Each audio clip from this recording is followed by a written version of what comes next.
I call the East Cocalico Township Supervisor meeting for February 18th order. Please everybody rise and pledge allegiance to the flag. I pledge allegiance to the flag of the United States of America and to the republic for which it stands, one nation under God, indivisible, with liberty and justice for all. Thank you.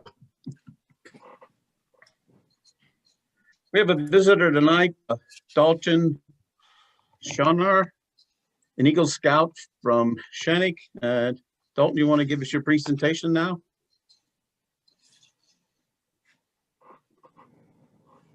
Where's Dalton? Dalton, I think you're muted. Dalton. Yeah, Dalton, your mic is muted. Yeah. Oh, sorry.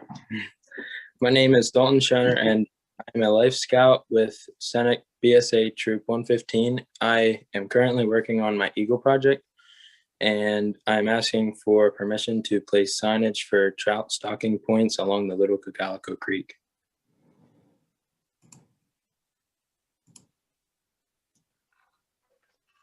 So can Anybody everyone have any questions on that? Go hold ahead. on?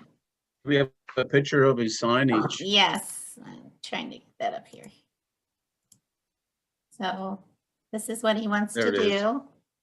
Dalton, can you outline just a little bit and explain exactly what it is and how and what the signage is for, so everyone knows? Yes, the signage is to go along access for stocking trout.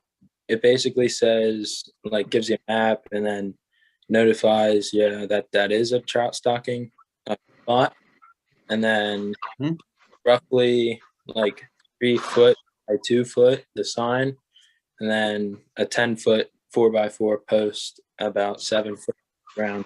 The sign will be roughly eye level. So Thank you. yep.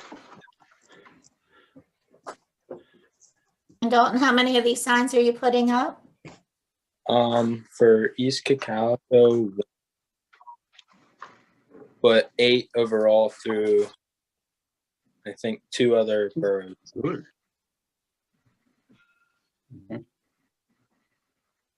Good. Very good. When are you doing this, Dalton? I do not have a exact date because I need to go around to the property owners and ask for permission and waive permit for them. Okay. We have motion to waive all applicable East Cocalico permit fees in association with the Life Scout Dalton's Eagle Scout project. That would be the motion. Need a second or somebody to make? I'll make that motion. Do I have a second? You gonna make the motion? I'll second that, Alan. Okay. And I want to commend Dalton for his activity as an Eagle Scout. So, any other comments or questions from Dalton? All in favor, say aye. Aye. Aye. Opposed, no. Motion carried. Thank you. Hey, Dalton, let me just say, thanks for submitting that information. Yep. For a young gentleman, that was very nicely presented. Thank you. Thank you. Yeah, very much so. Thank you, Dalton. Yep. Okay. You can leave now if you want, Dalton. All right. Stick around. But you can watch the rest of the meeting if you want. But Thank you very much. thank you. Yeah. Okay. This meeting was advertised in the Lancaster paper February 15th. There were no executive sessions. Next order of business is any additions or corrections of past meeting minutes for February 4th. Yes, Mr. Fry, I have one there on page 5.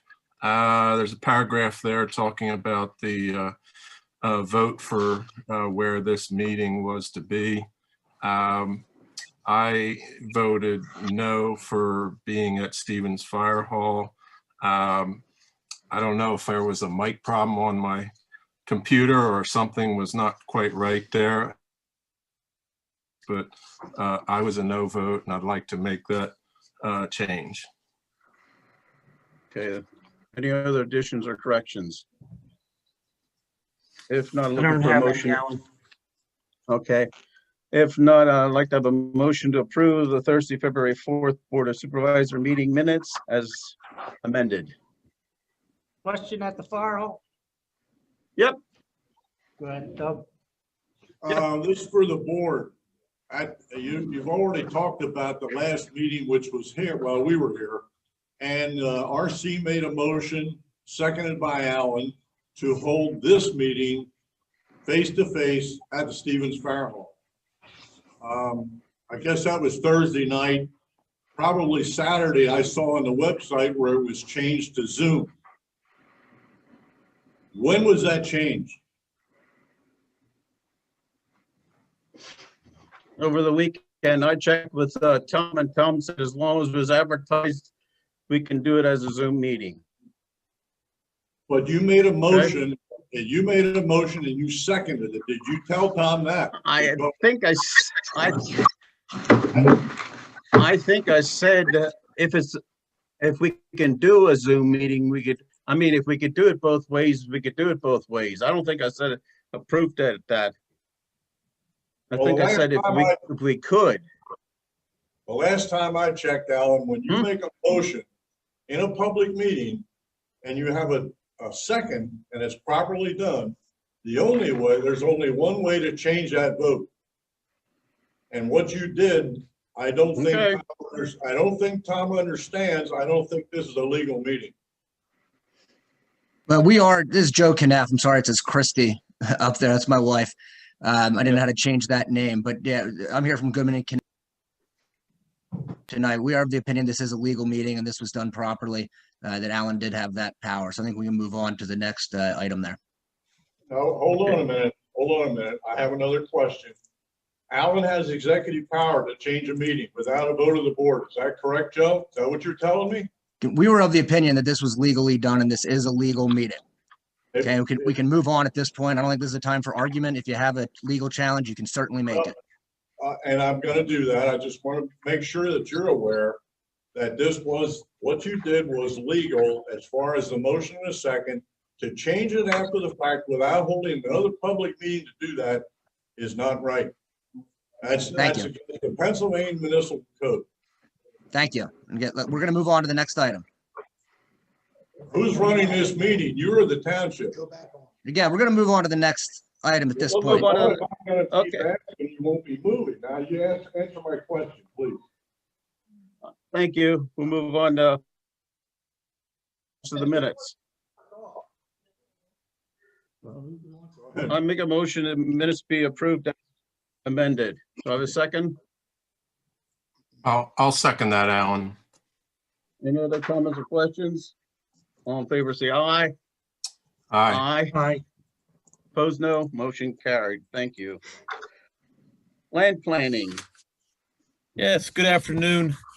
Casey Kirsten here with Becker Engineering. Only Thank you, item on Casey. the agenda for us tonight is 130 Royal Horse Way.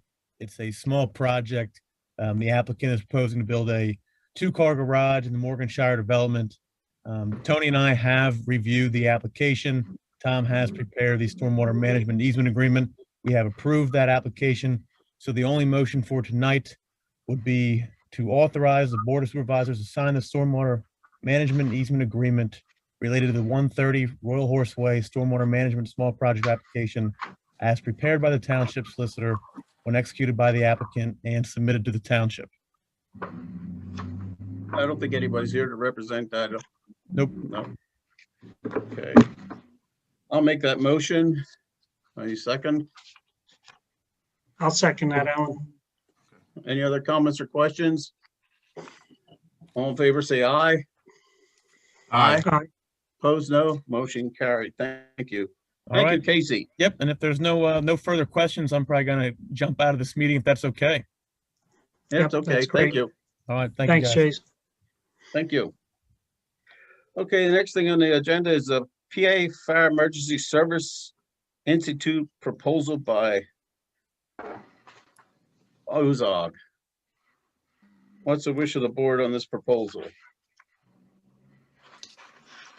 Well, I think, Alan, maybe we ought to just give a quick report. Penny, we met with the leadership at Stevens Fire Hall. Was that last Friday, Penny? That's correct. Yes, and had a very good conversation with them. We talked about the different phases here with the Jerry Ozog proposal. Phase 1 being just kind of an informational part and getting feedback, asking questions, a little seminar format. We talked to them also about the ability to probably wait a couple months until the restrictions release a little bit on public meetings, and how this would probably be better in a open format. They kind of agreed with that idea, and at this point, I don't know, maybe it's not necessary to move ahead with approval. I think it would be better in another 4 to 6 weeks to revisit this and talk about moving forward at that time. We probably should also get in contact with the other 2 companies as well, just to discuss a little bit what this phase 1 is all about.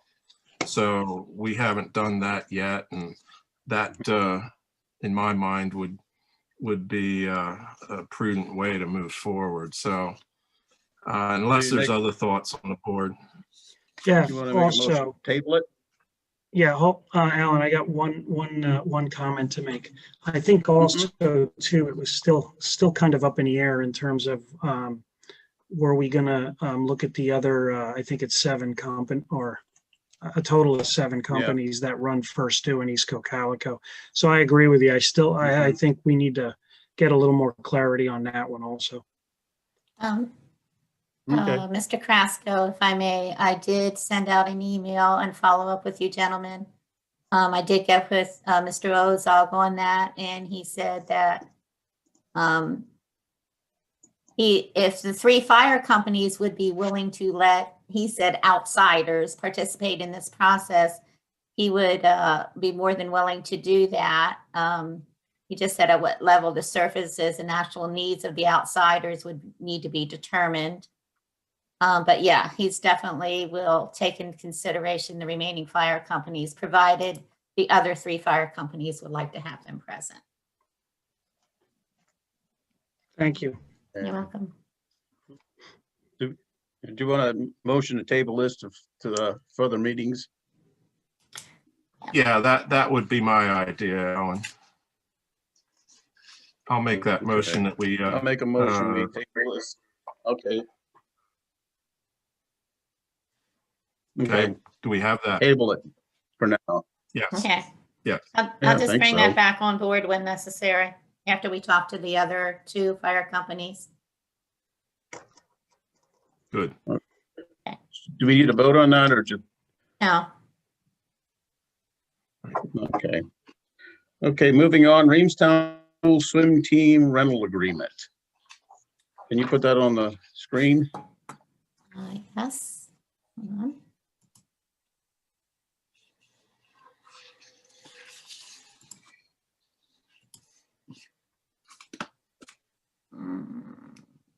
Then I had the word. Oh, I closed it. Give me 1 second. Hold on.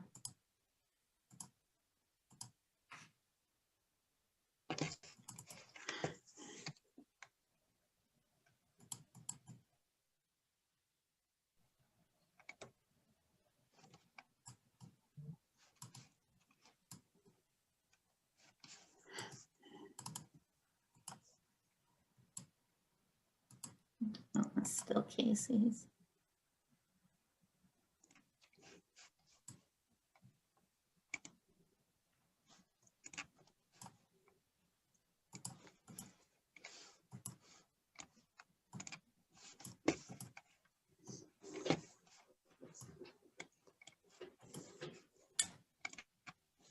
go.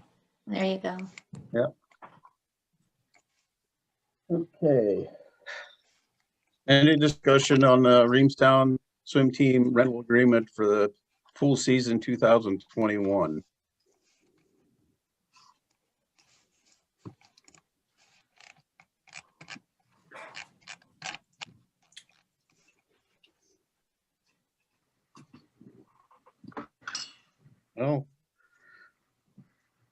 Well, if there's no comments, the motion be to authorize the signing of the 2021 East Cocalico Dolphin Swim Team rental agreement as presented.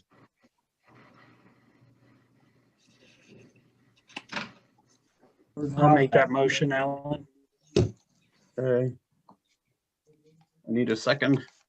I'll second it, Alan. Okay, any other comments or questions? All in favor, say aye. Aye. Aye. Aye. Opposed, no. Motion carried. Thank you. Okay. Police Department. Good evening. Good evening. Good evening, Chief. I believe you have a motion in reference to Officer Jose Gonzalez, Mr. Chairman.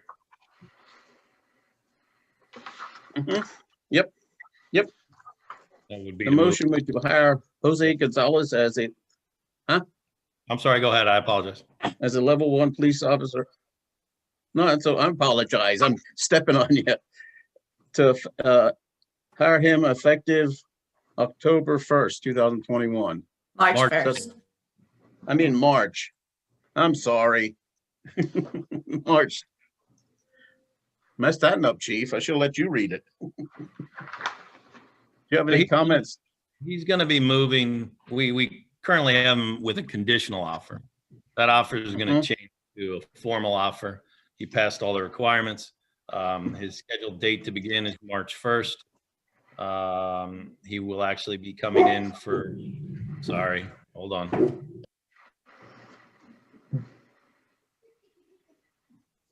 That's what happens when you have a 110-pound chocolate lab. We'll just give it a second. So he will start March 1st, get measured for uniforms next week. We're moving forward. So that's the background on that. Okay. Any other comments or questions on that motion? I'll make that motion. I need a second. I'll second that, Alan. Okay. Any other comments or questions? All in favor, say aye. Aye. Aye. Opposed, no. Motion carried. Okay. Anything else, Chief? Sure, I got a couple things. The other candidate decided to not take the position. We were planning to start him March 1st. We actually had an interview today with an individual, and we're going to proceed through the process with him at this time. So I will let you know as soon as I know in reference to a conditional offer. Getting to my report, I've been attending a leadership training all week down in Coatesville. It's put on by a group called FBI LEADA. It's Executive Leadership Institute. I've been going to Coatesville. Actually, today was canceled, so I was actually in the office today. Half the department has completed their first aid CPR training. That we have to do every 2 years for our MOPEC certifications. So next week, the other half of the department will go through that. I must say that we are very thankful to Jess at Reinhold's Ambulance for doing that training for us. It's great that she actually came to our station. Everybody was masked up and got that taken care of. If she wouldn't do that, we would actually have to go out, and it would be very costly for us to do that. So Reinhold's Ambulance is saving us quite a bit of money. Sergeant Projan, I'm sorry, attended the aggressive driving meeting in reference to the grants that we are to get, or hopefully getting. And I just got confirmation today. I believe we're getting somewhere around, $6,500 to do speed detail and aggressive driving enforcement. So that'll happen throughout the year. So we were very happy with that. I notified Brett Hoffert, the roadmaster, about the 4 portable radios that were given to the road crew were completed up at B. Moyer Radio in Palmyra. So I'm not sure if they used the radios today in the storm, but I'm hoping everything is working out with those. Finally, I'm sorry, one more thing on this. Batch of Narcan or naloxone from the district attorney's office. When our supply runs low or expires, we contact the district attorney's office, and they're very kind to make us part of the grant program to replenish our naloxone or Narcan, and we carry that in each car. Finally, I would ask for a motion from the board that Detective Brandon Van Osdal has successfully completed his first year of employment and his field training program. I recommend he be removed from probationary officer status to regular officer. He's no longer on probation with us. Make that motion. Yeah, Second. I'll second that, Alan. Any comments or questions? All in favor, say aye. Aye. Aye. Opposed, no. Motion carried. Thank you. And just to be clear on that, probationary status in Pennsylvania is a police officer is on probation, they call it. That's not in trouble probation. It's just they're on probation for the first year of employment. Once they pass that mark, they're no longer at that status. So I do not believe I have anything else for tonight. Chief, could I get that officer's name again? The one off of probation? Yeah. It's Detective Brandon Van Osdal. It's VAN, and a separate word, AUSDAL. Thank you. Any other comments or questions of the chief? Looks like Chief might have one. Chief, the radios you were referencing for the road crew, are they going to have the East Cocalico Public Works channel in them? Is that what that frequency is? I believe they do. I think it was 4 channels that they were programming in the back, or we have in the back of our radios are on the lowest channel setting. So I think that's how they described they were going to program it. So All right, I'm hoping that the fire can talk to them. So yep, if that's the frequency it's in, and we'll be able to. Thank you. Yep. Okay. Any other questions of the chief? Chief, Officer Gonzalez, what do you have any background or history on him? Where he's come from prior to being hired? A retired Reading City officer. Okay. Good. Good. Thank you. Sure. Okay. Any other questions of the chief? Thank you, chief. Sure. Zoning officer, Tony. Yes, good evening, everybody. You should have a copy of my report, and I'll keep it brief because I know we have a long agenda. But anyway, for the month of January, we had 11 applications, 15 permits issued, 11 in review, and 14 for family dwelling units permitted in January. We had 8 certificates of occupancy and 4 false alarm violations. Under the zoning hearing board, it's been a busy month here. January, we had 1 case. Jonathan Bowl was looking for seeking a special exception, or I'm sorry, seeking a replacement of a non-conforming use at a property up in Reinhold's 20 North Ridge Road. Wanted to put in a print shop, replacing the current use, which is an auto body auto detailing shop. That decision was granted with conditions. For the month of February, I had 4 cases. The first one was continued from a previous month.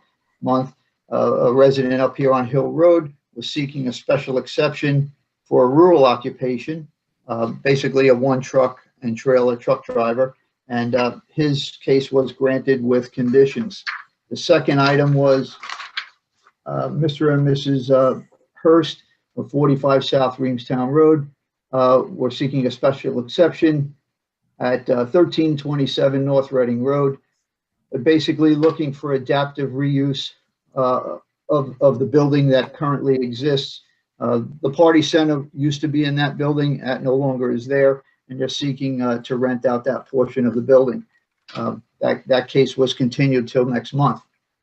The third case for February was Cherry Place Properties is seeking a variance for their property at 400 Wabash Road, section 220-42, to reduce the number of parking spaces from 610 to 429 spaces. That property is light industrial zoned, and no decision has been made on that. And then the last case for this for February was the applicant Heck Construction came in and was requesting a variance from section 220-137 for a property out at Bruners Grove Road and Route 897. They're looking for some variances pertaining to setbacks for new construction on those properties. And I also have 4 cases scheduled for March, so it seems to be a busy time of year for the zoning hearing board. Going down the list, again, I'll keep it short and sweet. The zoning officer, Becker Engineering, and the MS4 technician met on site with Earth, Turf, and Wood to discuss their proposed expansion project and their stormwater management plans. We also met with township officials in the zoning department, met with the owners of, or I should say the developer of the village of East Cocalico, their representatives, to discuss their revised preliminary plan for that site. One thing I'm happy to say, finally, we've got some resolution at 283 North Reamstown Road. It's the Benderson property. Had a blighted residence there on that property for the last several years, and trying to get anything done with the board of directors is always challenging, but I'm happy to say I was contacted by the demolition company today, seeking the demolition permit to have that structure removed and have the property graded and cleaned up. That's been a long time coming. The zoning officer had met with the fire official to discuss fire access and the new building addition that's proposed at the Four Seasons facility. Harvey and I met and discussed a couple of his key concerns, and I'm happy to say he was pleased with what he saw on the plans. We also met the township engineer, myself, and the MS4 technician, Ken McCrae, met with the Heatherwoods development reps. We had received a few calls and concerns from some of the residents in that development, actually 2 residents. They were concerned with some of the runoff characteristics between a few of the newly created homes. So Heatherwoods and Burke's Homes, the developer, was very receptive to meet with us out there and come up with a game plan to make to satisfy the homeowner in the future. So we should see some tweaks to the landscaping there in that development coming this spring. And as far as I'm concerned, if somebody has any questions, I'll be happy to answer them. That would be my report. Anybody have any questions, zoning officer? Okay, Tony, since the roadmaster's out plowing and cindering, do you want to do the roadmaster's report, please? I can do that, Mr. Chairman. Yes, I have it here. Roadmaster report for February 2021. So I'll go down the list as he has written here. Washed interior and exterior of trucks and equipment weekly, cleaning drains as needed, repairing signs as needed, generating list of signs that need to be fixed, straightened, or updated.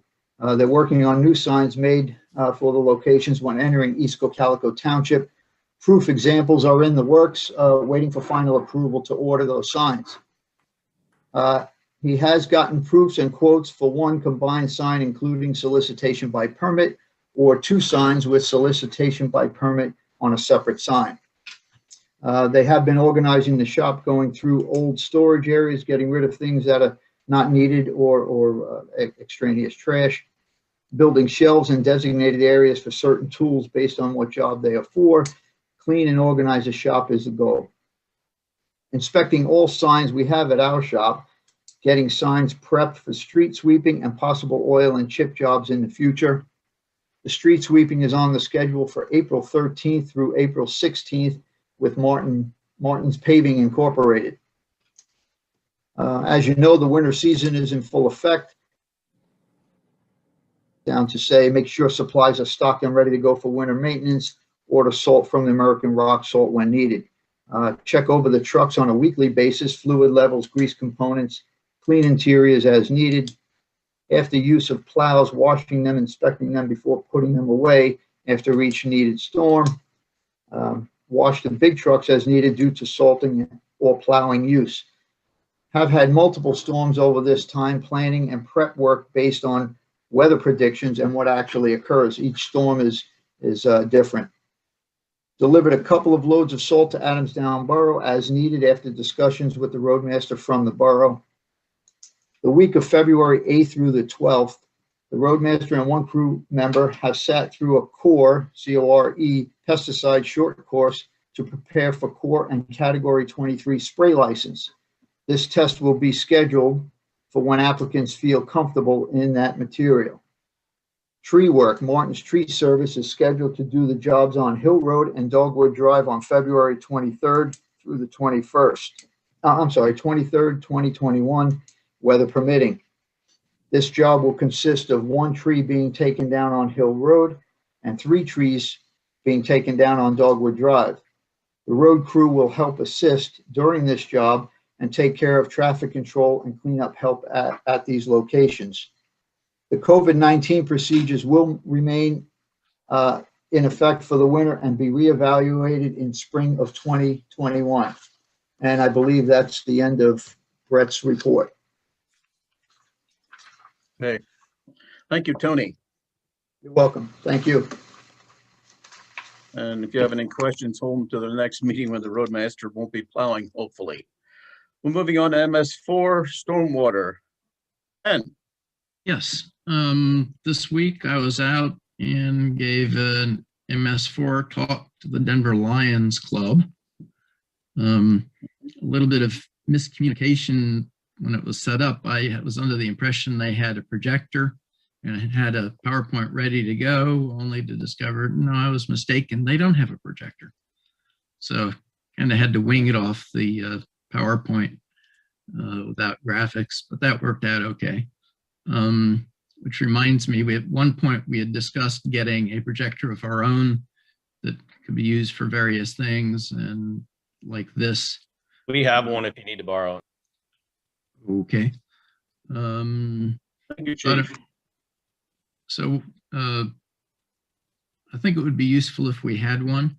It could be used at public meetings. It could be used, for instance, over at the fire hall in our remote location. Instead of having the people viewing the meeting on a laptop, we can have it projected onto the wall. Used during regular meetings for people doing presentations. Okay. Thank you. There's a motion to authorize you to proceed with necessary mailing. You want to? Yes. John Williamson of Team Ag, Jeff Mitchell, and I have been working on the project whereby we hope to get MS4 pollution reduction credit based on farm practices. And we have developed a one-page bid form. Basically, it explains what we're doing and asked the farmers in our urban area to offer to let us use some certain number of acres of their farm towards our MS4 credit, and they're bidding on an amount they'd like to receive per acre. So it's a low bid wins type of auction, and that's being worked out. We've run this past DEP, and I think we're probably ready to proceed with sending out the letter. The letter should be in your bid packet. It's just a one-pager. Yeah. And so, Jeff, did you want to say something about it? Yeah, I finally got a copy of it, Ken. Good. Yeah. Yeah, I guess my analysis of it, it's very basic, bare bones, and it is there's a lot of explanations there of what the expectations are. You know, Ken and I had talked previously, like maybe there just ought to be a little secondary page maybe with a brief synopsis of why we want them and how we need them and what this saves us from doing in Reamstown Park or other stream bank restoration projects.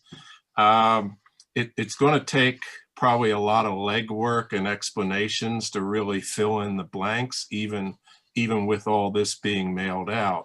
We have to, in the Muddy Creek watershed, most of our farms are all plain people, so we're stuck having to try and make the pitch to them, and there's as we talked before, there's the issue of them not wanting to take government money and trying to find ways to work around that. We're still waiting for some answers back if there's some other avenues we can take with that. There's from I have not heard yet, Ken, whether we got any clarity on that. But you know, I think this form to get the community thinking about this, talking about it, and it will absolutely need some follow-up in one way or the other.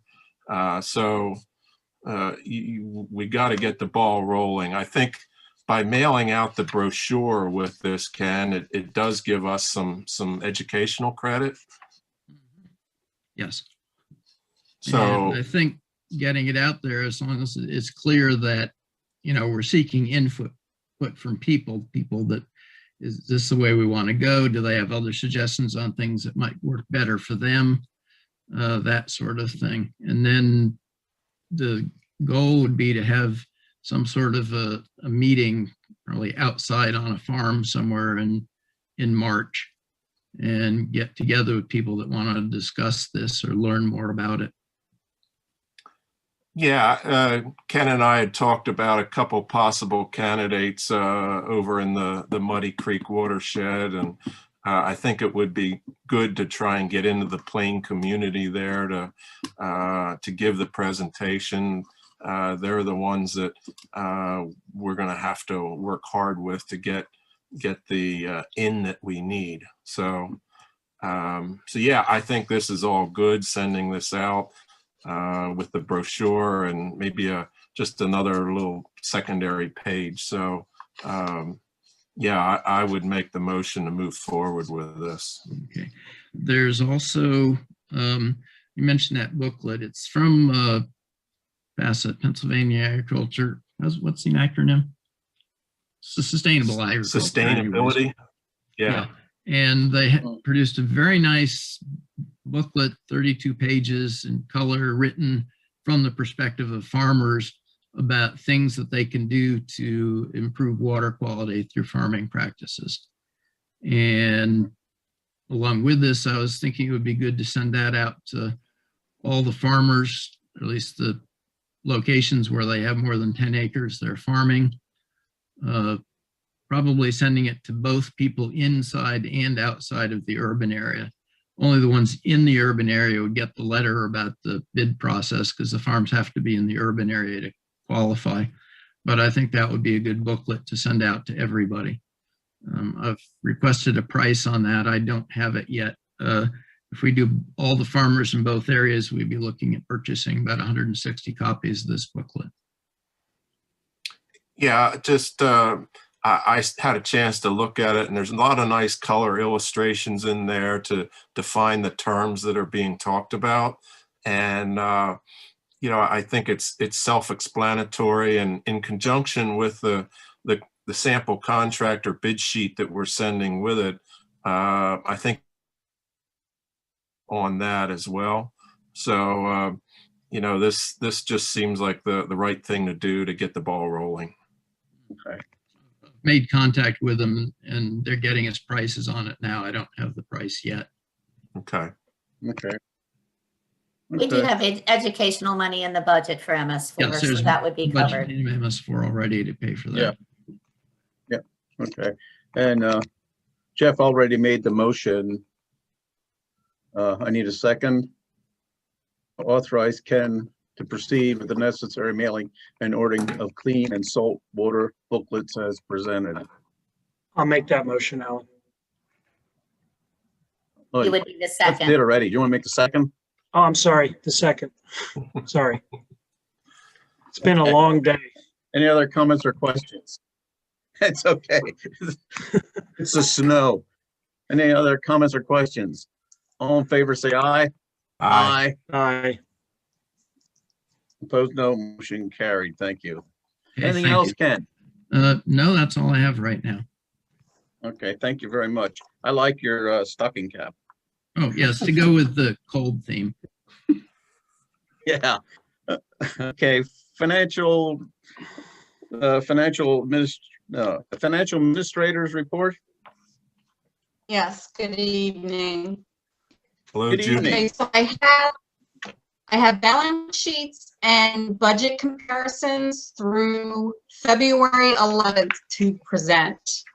To date, we have received $388,414 in revenue. The majority of that came from the recycling grant, which was a receipt of $225,116. I believe that came in at about $7,000 over budget. So that's good news.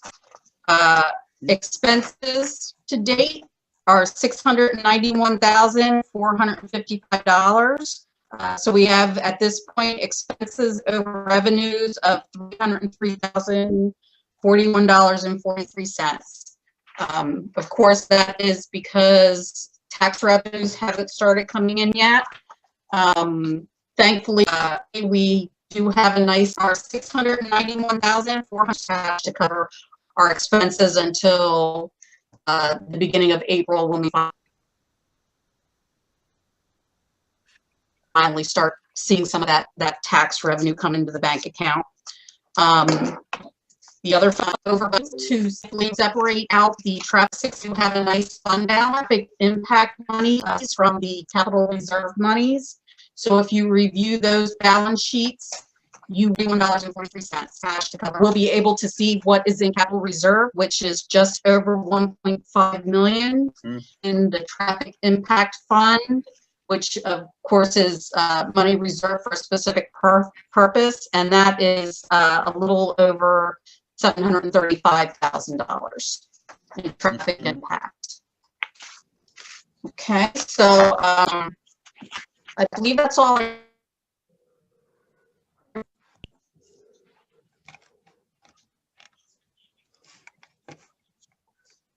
think we lost her. Yeah. Yeah, you were cutting in and out, Judy. Was that all you had? Yes, unless anybody has any questions for me, that's all I have. I wanted the fire hall. Yep. Go ahead. Judy, are those balance sheets available to the public? I didn't see them on the website. Okay. Mr. Mackley, if you send an email, we'd be happy to send those out to you. You gotta ask for it? It's not readily available? Yes, like I said, if you send me an email, I'll respond to that with the attachment and send it to you. All right, I guess better late than never. Any other questions? Okay, thank you, Judy. Thank you. Thank you. Okay, treasurer's report, list of bills. Okay, the list of bills for tonight. We have general fund of $31,680.70. Any questions out there?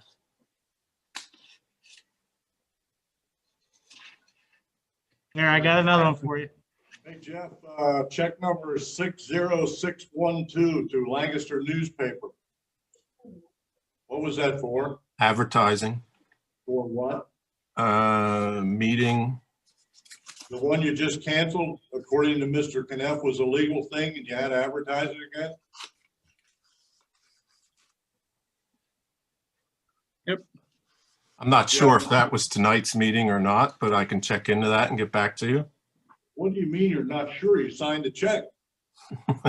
I'm sure it went for advertising to the Lancaster newspaper. I asked you specifically for what? Now you ought to have the answer. There's another reason you people need to be in the building. The Okay, information's one place, you're somewhere else, and you don't ever get it together.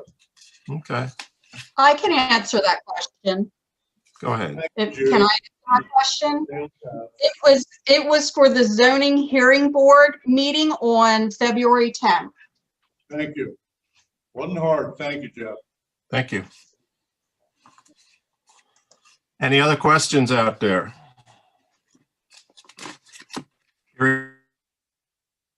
To approve the list of bills as presented. I'll make that motion. Second that motion. Okay, all in You favor? seconded RC. Yeah. Second. Okay, Alan, all in favor, say aye. Aye. Aye. Opposed? Opposed, no. Motion passed. Thank you. Thank you. Old business. Oh, earth, turf, and wood follow-up. I think we need to look into that further before we make any decisions on that, in my opinion. I don't, and it, What's I the don't wish of know the that board? I don't know that anyone's here tonight to discuss it a little further. Is it, are they, Alan? I don't think so. No. Yeah. So I think we'll table that to the next meeting. I agree with that. Okay. Road sur- Alan, if I may. Jeff, I just wanted to know. I just wanted to know what you gentlemen thought. You know, myself, I'm a little short on knowledge of traffic impact fee, the legal aspects of it, the ins and outs. You know, I don't know where you two stand, but I'd like to propose that we get on a Zoom meeting and get some questions and answers to the ins and outs of this. Unless you two are all together up on this, I would like to get a little more educated, I guess. So what are your thoughts here?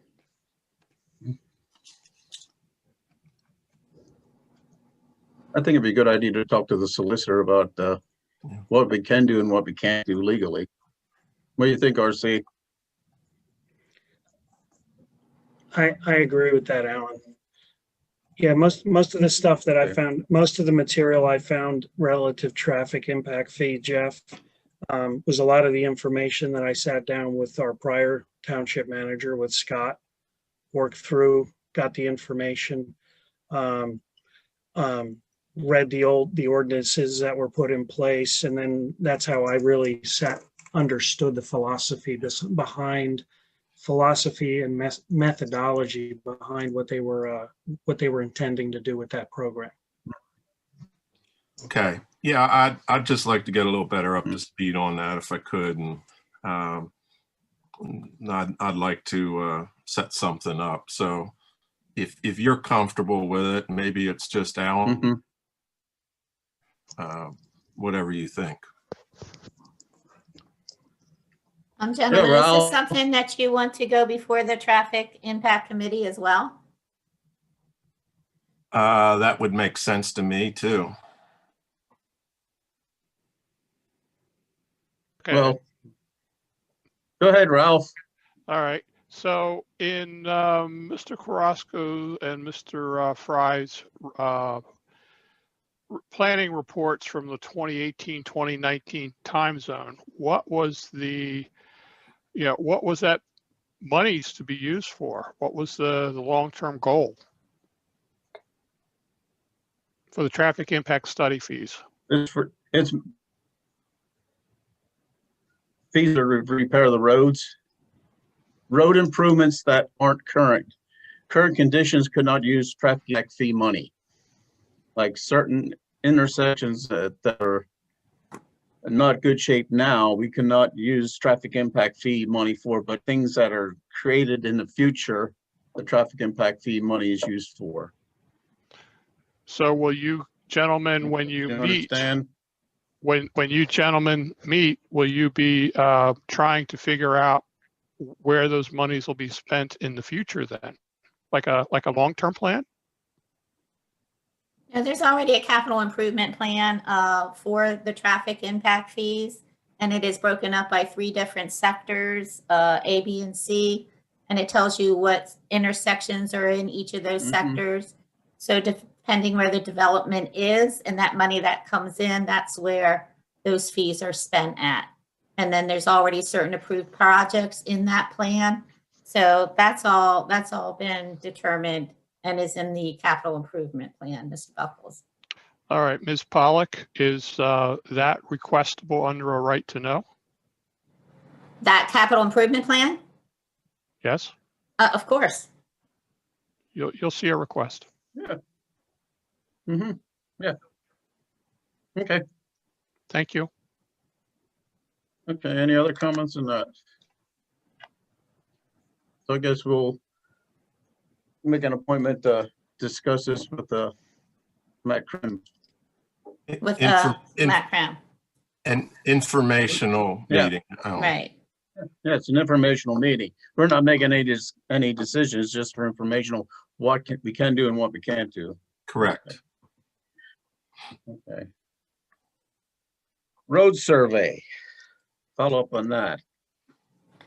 So you gentlemen asked me to get with Ritu about seeking out additional proposals on that. So Mr. Nous did get back with me on that. He wasn't sure if you wanted to go with another engineer as well, or if it was just the robotics part of it. And I spoke with the chairman and we determined that, we're keeping our engineer, so it would be the robotics portion of it that could be bid out, or that I should get separate surveys on. And there's not a whole lot of people out there that do that. He did break down this fee for me. So the robotics end of it is about $13,000, and Ritu's fee to do the rest of the analysis is $20,000. So it would be only the $13,000 that I would be trying to seek additional proposals on. So before I went any further with that, is that something the board wanted me to proceed with? The question that I have is that we need to discuss is, Alan, in the past, I believe the way this process actually worked was, even before my time, even before I saw Scott and Chris Flory, and then you and I and Doug get involved with it, was the roadmaster came in with the township engineer. They drove the roads, they did an analysis, they did a preliminary analysis, they took a snapshot of what was there. And then what we did was the supervisors then also went out, took a look at that. And that's how we really put in place some of those priorities for these roads. I right, Alan, I believe that was the process in the past, right?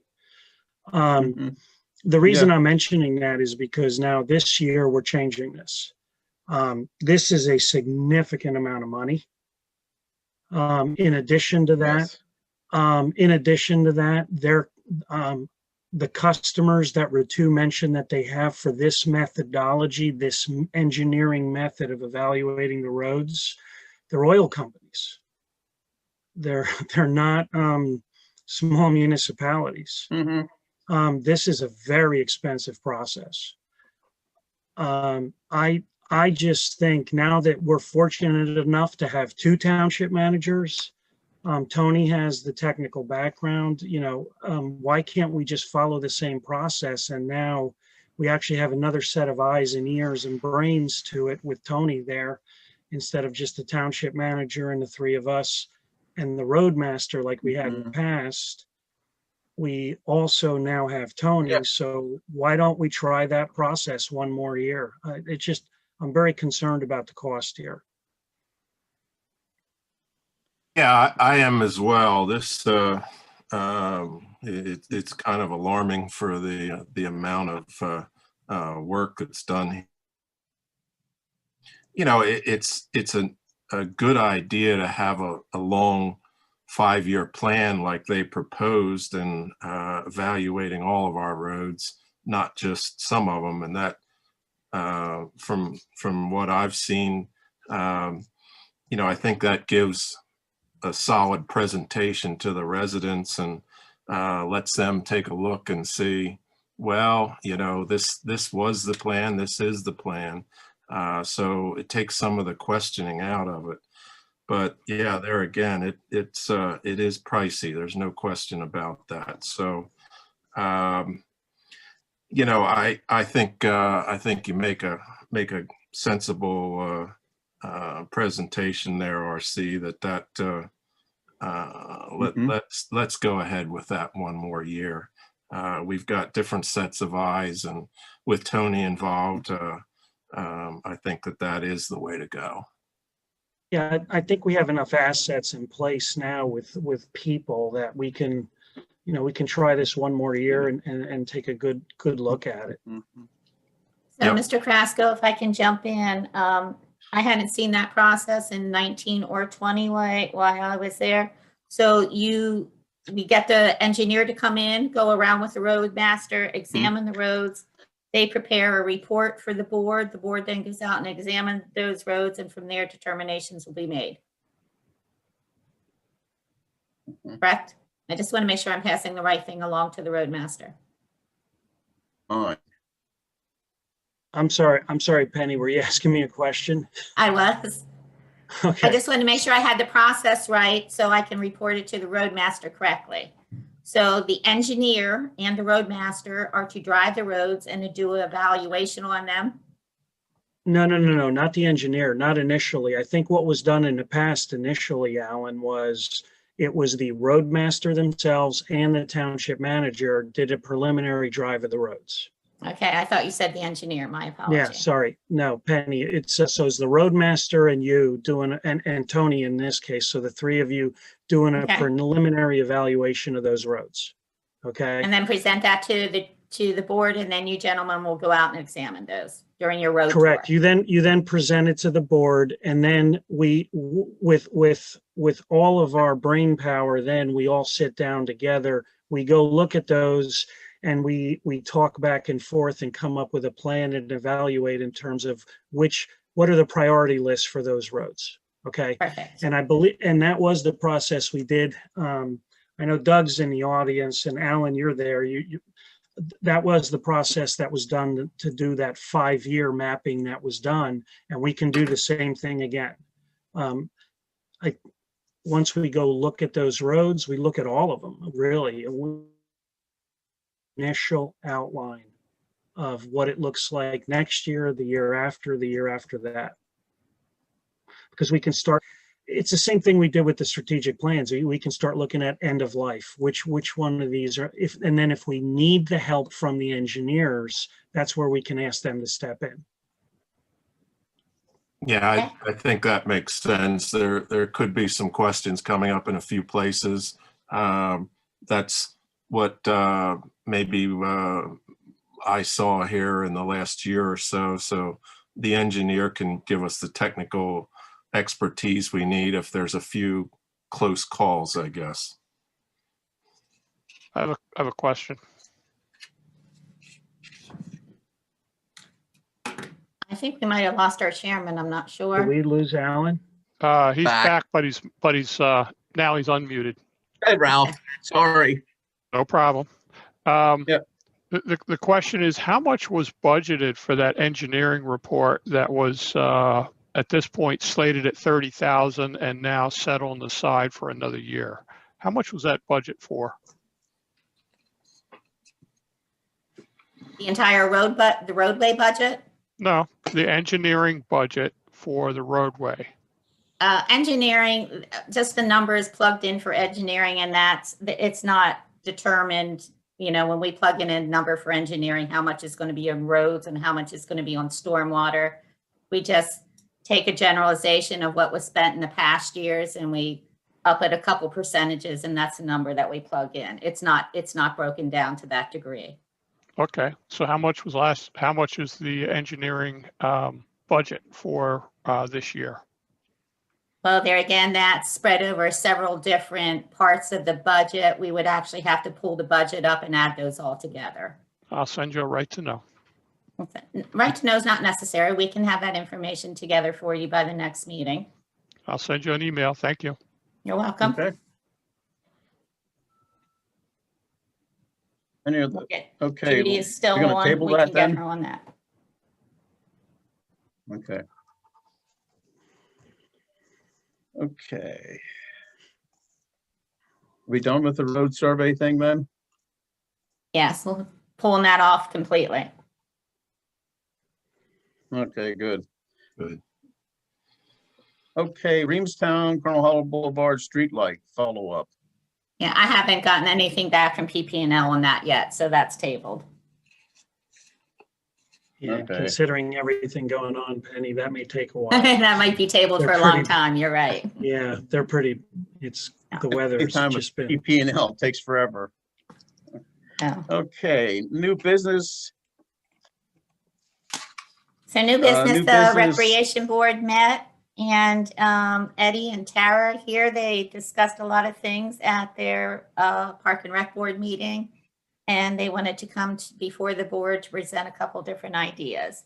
So I think both Eddie is our new chairman of the Park and Rec Board, and Tara, and I think they're here to present a couple different things.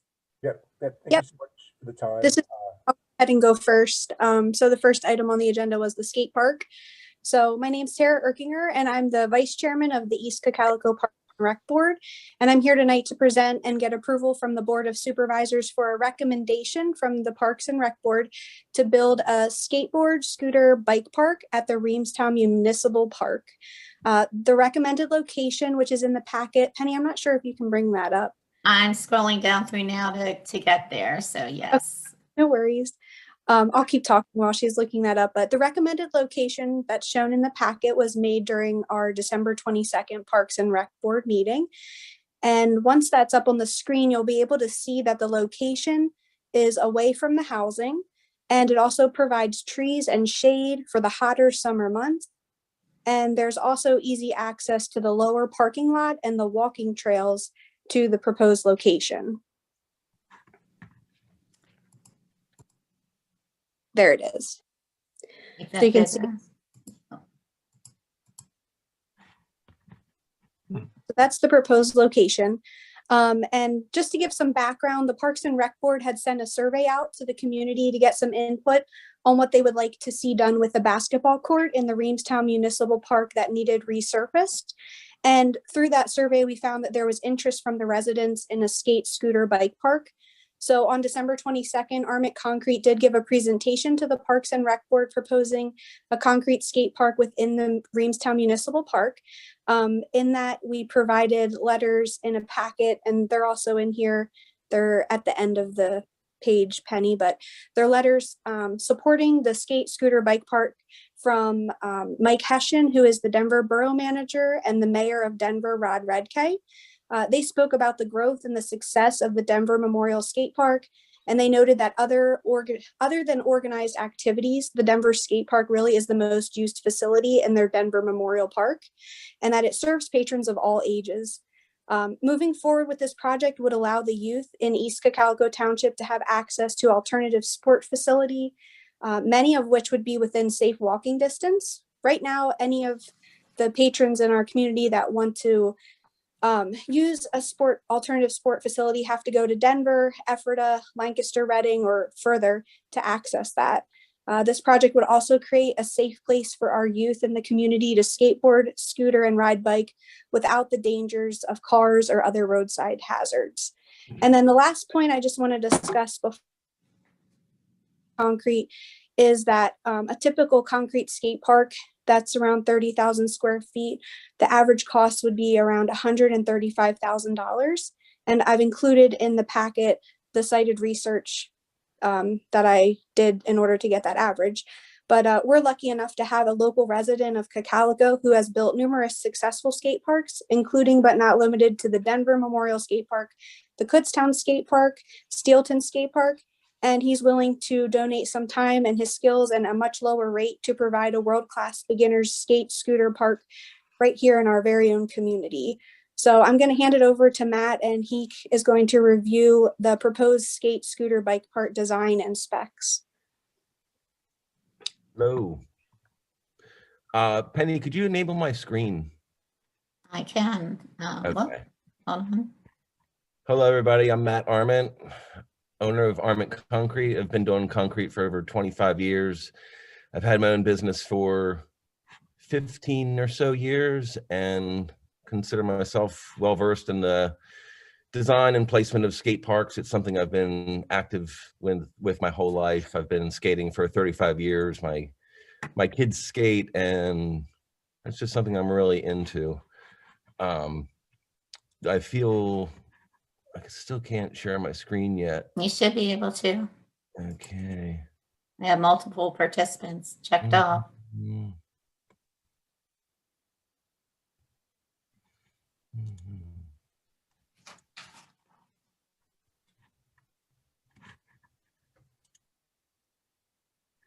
Okay. Can you see that? Yep. Okay. Okay, this is a quick view of what we have here. This is the design that I came up with. If we're familiar with the area, this pathway here would go to the bridge. The creek is over here, and the pool area is off to the left here. The existing tennis court is here. This is the parking lot off of, is that still Church Street as it rounds the bend here, going out of town up towards the pool? Yep. This is the design that we came up with. This is approximately 3,000 square feet. It's I've gone over the specs with the rec board. This is particularly, it's a 4,000 PSI concrete. It's the same thickness of what a driveway or a thickened sidewalk would be, with a lot of rebar through it. So where the joints are, you wouldn't see any heaving or anything. I have all the specifications on it that we can share once we get closer. I just wanted to share what I think is unique about this park. It's I think it'll look nice. Sometimes I personally like designing a park that doesn't necessarily look like a court. It look like a free flowing sort of creative space where kids can use it any way they want to. It has, these are called pump bumps. This is what we call like a pump track, almost like a little miniature concrete roller coaster, if you would, that would create a path coming around. We put in a couple of ledges. These are the sort of things that kids like to skate in the streets or at the bank or at the school that they might get in trouble for skating, but it would give them their own opportunity in a safe spot to hit these elements on their own. Some kids would just skate this thing here all day. So there's different types of skating. Young kids might just want to learn how to push around, and even though this is fairly small, it gives a different avenue for kids to kind of learn their own way around. Whereas, and then as kids learn, it would give them the area just to practice something over and over again. We have this small basin here. It's almost like a set up like a kiddie pool. This is only about 2.5 foot deep. It would serve as an area where one person could get in here and cruise around, or you could come in or out of it and link into these other areas. It kind of serves as a track sort of in a way, with a bunch of different elements, and very organic. We feel happy with the design that we came up with. Similar to this is, let me see here. This is a park that we did in Kutztown. And as you can see, it fits nicely in with the surrounding area. There's a playground in the background. It's if you're there and your kids are playing on the park, you can see where the skate park's at, basic construction of it. Overall, we were really happy with this. We were even contacted by the playground company that saw the park and liked the way our parks looked, as they weren't very generic looking. They kind of were unique to the environment. This is a pump track that we did in Frederick, Maryland. And this sort of has that racetrack feel to it, which are designed for Reamstown would incorporate. And while we were here, here's a professional riding it. This is similar to what that loop would look like at the Reamstown Park. And what was cool about this place, while we were there, we got to see parents bringing their kids there in the morning for ages of all, just kind of learning and just kind of cruising around. It was pretty neat. This is a park that we did. This is a 20,000 square foot park that we did in Dauphin County last year. I mean, this is a lot, and this park hosts over 100 people a day. But just an example of some of the things that we've done, just to kind of show you. Let me see.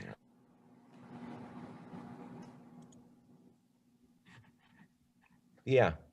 So this is the park that we're looking at, and like Tara said, we have we feel that we could do a park like this for under $20,000. We've done parks where we've traveled to Philadelphia, to York, to Bloomsburg, where our cost is really escalated because we're traveling so far. So this is what we're looking at. And I had given Tara a quote on it. I feel the location's good, and it's unique. It's something that someone wouldn't get bored with. So, yeah. If there's any Mr. questions Chairman, about it. as Matt did say, that quote did come in at 19.5, which is just under the bidding threshold. However, we would require at least 3 telephone quotes from different companies. Mm-hmm. Okay. Mr. Chairman, if I may. Yes. I would just like to say that I know Matt's done a lot of work down at the Denver Park. From a police department standpoint, we have very, very few issues. This is not a problem, not an issue for us, the Denver Park whatsoever. So from our standpoint, it would be great. Okay, thank you, Chief. Alan, if I may. Yes. Matt, with this design, you said that was put together specifically for that location? Yes, I met with some of the members of the skate community down there, and of course we looked at it because we had originally drawn something up for the courts up above the pool, and I guess that this was a more desired location, which I actually liked better. I think it's cool that we had that tree in the middle. We could put a little loop around it. It sets in the kind of nestles in there nice. It would, if someone was just walking by, it just might look nice. And it has good access as well. I like that it's right off of the path. Kids from the community could walk there. They wouldn't. There's not a lot of.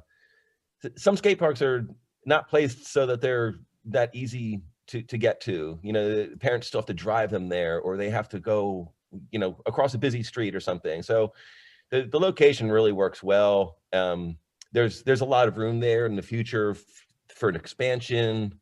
It's pretty far away from the people's houses, and it offers, I know at Denver, people love walking by and checking it out. It's something to look at. So it's right near the path. I think it's a good location. And yeah, we designed it especially for there. So I guess then it is basically designed for the contours of the ground disturbance to stick this in. Not a whole lot. No, I tried to, and we didn't go crazy with it. I did a lot of it by sight, but we worked with the lay of the land a little bit, where we would excavate for the basin that is a kind of a bed over there. So we would just remove the earth and come down and kind of borrow some of that fill to lay around. Of course, we would first take off the topsoil and store it to the side for landscaping post pouring everything. So, do you ever incorporate any stormwater management details in something like this when you design it? Yeah, we would. When I think we were allowed 2,200 square feet of impervious surfaces down there. As far as the storm water, we would have to catch the water that's in that basin there, and that is approximately 800 square feet. So I didn't draw it up. I didn't get too far into it, but that would be something where we could use a chart and see how big of a pit we would have to put in to shed that water into. Seems like we do a lot of additions. We do swimming pools and people's deck projects where we have to work closely with the townships and where are we going to go with the water sort of stuff. So we're familiar with what would be needed. To my knowledge here, we would have an extra 800 square feet, which would be the basin that we would need to shed that water somewhere, which is not a whole lot and seems like a fairly simple process that I could draw up and have approved, of course, by your engineer. But it's it's not an excessive amount of water that we're trying to get rid of. So It's a manageable amount. yeah. So you're saying that it's just a minimal amount to be handled and released there. Then you're taking care of the rest of it in your design. Yeah, for the most part, we try and shed the water. We don't want it puddling in any of those large areas, but at the same time, those large areas are nice when they're sort of flat. It's kind of like if you had a patio out back and you put 5 inches of slope on it because you didn't want the water puddling. It makes the area not as nice to sit on if your table's all out of level. So we do the best we can with shedding water off of the concrete while still maintaining a stable surface to skate on. Understood. Ken, I'm smelling MS4 credits here somehow.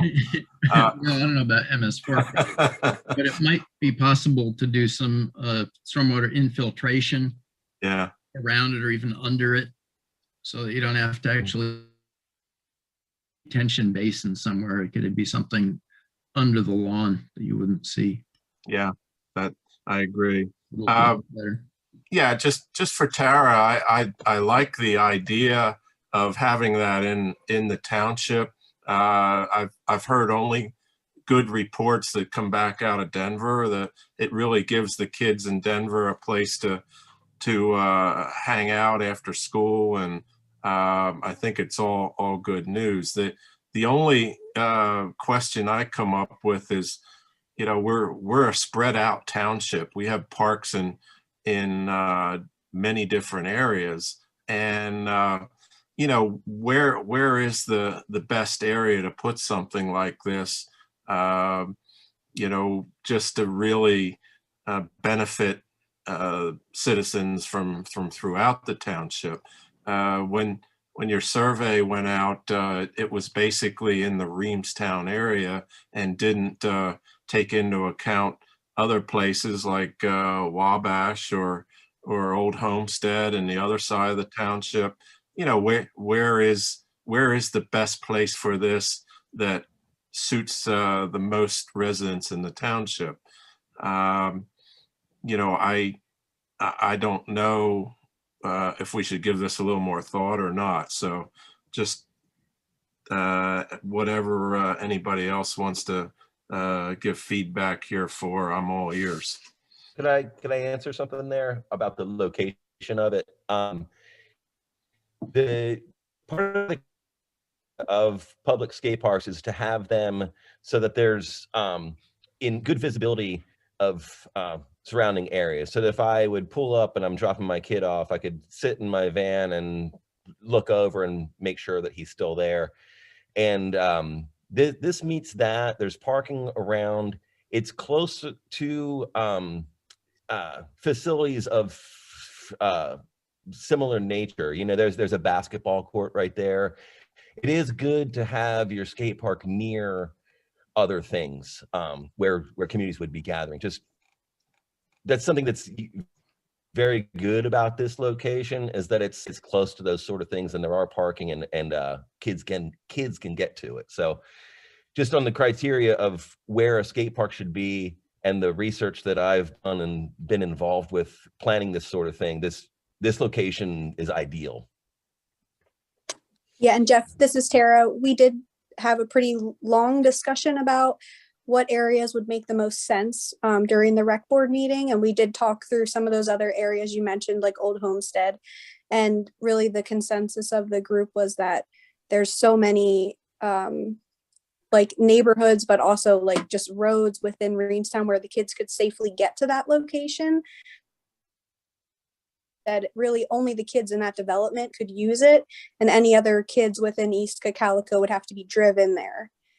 And so that was something we did talk about. Enough. Tara, quick question for you. What was the timeline you were thinking about as you were pulling the project together? What was the targeted time frame? Well, the hope, and I'm maybe an eager beaver, is to hopefully be able to start working on this, like getting approvals, figuring out all the stormwater, and then hopefully start building this in the spring so that kids could be ready to use this in the summer. You know, early spring, summer was what we were thinking. But we are just bringing the recommendation to you guys to see if you would be for it. Of course, we haven't nailed down any timelines or anything like that. Okay. Just some thoughts from my end. Matt, I have a surfer. So as you can imagine, when the surfer sees skateboarders, they're kind of in the same bloodline. Yeah, I tell you, I think it's an excellent idea. But the reason I really think it's an excellent idea is right now, I think one of the things we're seeing is these kids are spending so much time in front of the computers, so much time in front of these screens. As a parent, I start to get a little nervous in terms of, you know, the socialization skills, the interaction skills, the leadership skills that they're starting to miss when you're normally out there talking to other kids, or, you know, discussing different experiences, different tricks, different skill levels. I think it's an excellent idea. There's so many benefits to us as a community. And as we, again, you know, I've been touting this for what, 3 years I've been on the board. I guess this is year 4. You know, East Cocalico, this is a phenomenal way for us to continue to move forward and put something like this in place. And one other benefit for these kids is, again, they're outside, the physical fitness, all of that. I commend you for coming up with these kinds of ideas for the kids in the community. Thank you. Thank you. Just a general concept on this. I think it's a good idea. I like the location. But if this one works out, there are potentially other places you could do something like this. You could basically reproduce this design in that rec area over at Wabash Landing. There's quite a bit of land that was dedicated for recreation there. Mm-hmm. This would easily fit in that area. And plus that development has a lot of houses in it, or will when it's done. And there are more being developed just on the other side of the Stevens Post Office. And so there's probably a lot of kids living in that area, or will be. Mm-hmm. And put in some more recreation. Mm-hmm. Okay. Okay. I guess, what's the next step? Give this to Brett to look at. Well, Brett already did look in, and he has put in his stormwater, his comments about that. So I think the next step would be for the Park and Rec Board. Like I said, we're bordering right on that bidding threshold. We would need to at least get 2 more telephone quotes. And if they came in higher, as long as, you know, Mr. Arment can stick to this dollar price, we'd be okay. But the bidding threshold, I think this year is like 21.5. So we're dancing real close to that. We might have to go out to bid for this. So. Okay. Okay. But to start would be to authorize the Park and Rec Board to proceed with at least gathering a couple more proposals. Okay. What's the wish of the board? Okay. All right. No, I'm all for it. I think it's an excellent idea. Yeah, I'll make a motion to allow the rec board to proceed to solicit bids, phone bids. Okay, and Narcy, you'll second it? I will second that, yes. Any other comments or questions? All in favor, say aye. Aye. Opposed, no. Motion carried. Oh, we missed it again. Alan, I'm sorry, there's a question What? somewhere. Okay, yeah, There's I'm sorry. about 4 of them. Hang on, I'll let them come up to you. okay. Matt, I'm gonna stop sharing the screen now so we can see our other residents, okay? Okay. Yep, she's gonna change the screen here. Just for clarification, this is on town property, correct? Did you hear the question? No. Susan's asking is this is on township property. Yes. Township-owned property or Reamstown Association property? That's township, Township-owned. the township. Yep, that's township yet. The park is just beyond there. It is not in the park, correct? It is not part of the park. It is township-owned property. Yes. Okay, tell me again exactly where it is in conjunction to the swimming pool parking lot. I know where that is. I know where the basketball court is. Is it going towards the pavilion or is it coming out towards Church Street? Pull it back up, Penny. Yeah, yep. I'm gonna throw it back on the screen again. Yep, hold on. Did you understand me? Yes. Yeah. They're gonna put the map back up. But I couldn't tell just by looking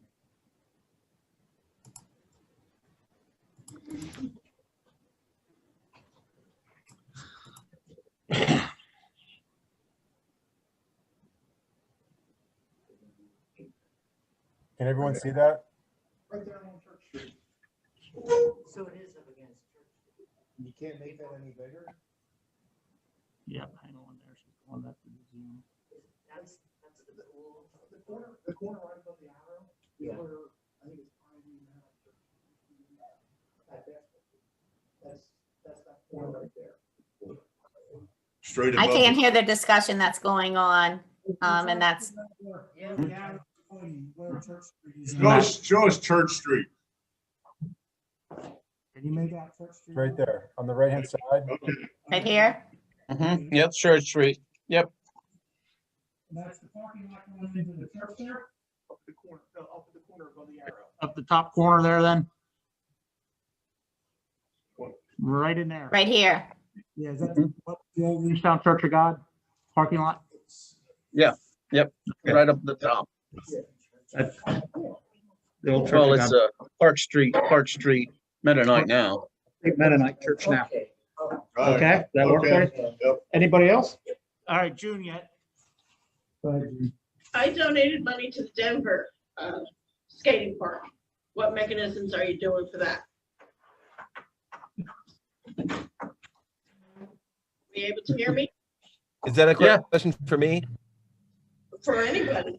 What mechanisms are you doing to get donations for this? Because I donated to the one in Denver Park. What mechanisms are you coming up with to get people to donate to this park? That hasn't been discussed. No. Can we discuss it?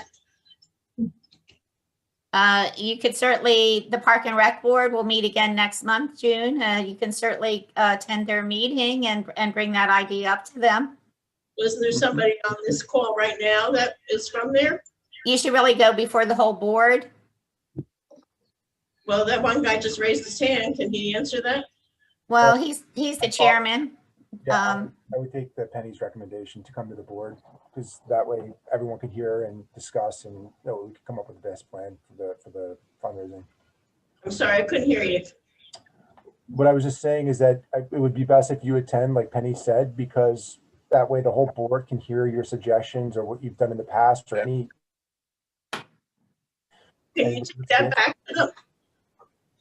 I don't know. your meetings I've looked at your agendas and your meetings, and very often they're canceled, so I don't know when that would, when's your next meeting? Penny, do you know when the next meeting is? Yeah, hold on. I want to say the second Tuesday in March, but let me double check that. I think that is correct. He doesn't know. So that would be March 9th. He's a new chairman, June. Okay, could you? So that'll be March 9th at 7 p.m. and that will be held via Zoom to the best of my knowledge. Okay, could you, Mr. New Chairman, take that back to your group and investigate whether you can take funds from donations to reduce the price of this to the township? Because this is a good idea, but it's very limited to the people that live in that neck of the woods. We don't have anything on the other side of town. In the Schwartzville area, there's no recreation whatsoever. In Schwartzville, Old Homestead has one park, but that's still a good hike for the kids to go through, to get to.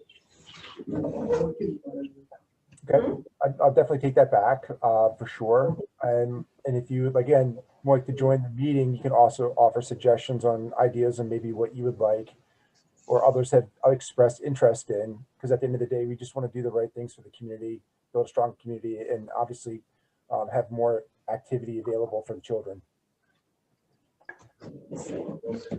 Well, it wasn't hard for me to find out that Denver was looking for donations, and I don't know why it would be hard to find this out for Reamstown Park either. Again, we were just presenting the plan to the board, the supervisory board, to see if they were interested and or would like us to move forward with additional informations. So it's not that we haven't thought about it. It's just the fact that we wanted to make sure that this was going to move forward and it was approved before we put any more time and effort into it. So again, it's not intentional. It's just simply just a time and resource issue. So I think you make a great suggestion and a great point, and we'll definitely take it to the board. And like I said, if you can attend, that would be awesome. Because that's all I'm asking. Thank you. Any other comments? Okay, next is the basketball court resurfacing at the Reamstown Park. Yeah, so I'll be taking the next two. So based on that survey that Tara had mentioned earlier, that the basically resurfacing the basketball court was the #1 priority for that local community. Mm-hmm. There were over 278 surveys that were sent out, 41 replied, basically a turnover of 15%. So what we did and what we motioned and what we're looking for is approval from you guys, from the board to direction on resurfacing the basketball court by the Reamstown pool. And we have it planned in budget for this year as well of $16,000. Okay. What's the wish of the board? Hey, Eddie, quick question for you. Sure, Did you say you got a 17% return rate on that? That's pretty good. 15%. Actually, 14.77 if you want to know the exact number. That's pretty good.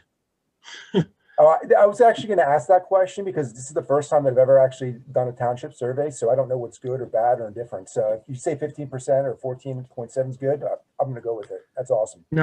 Yeah, I'm not thinking. I'm just thinking of the percentage rates from a corporate level. That's phenomenal. Well, just the community cares. You know what I mean? And that's great. Yeah. They'll have to go out and get bids for that too then.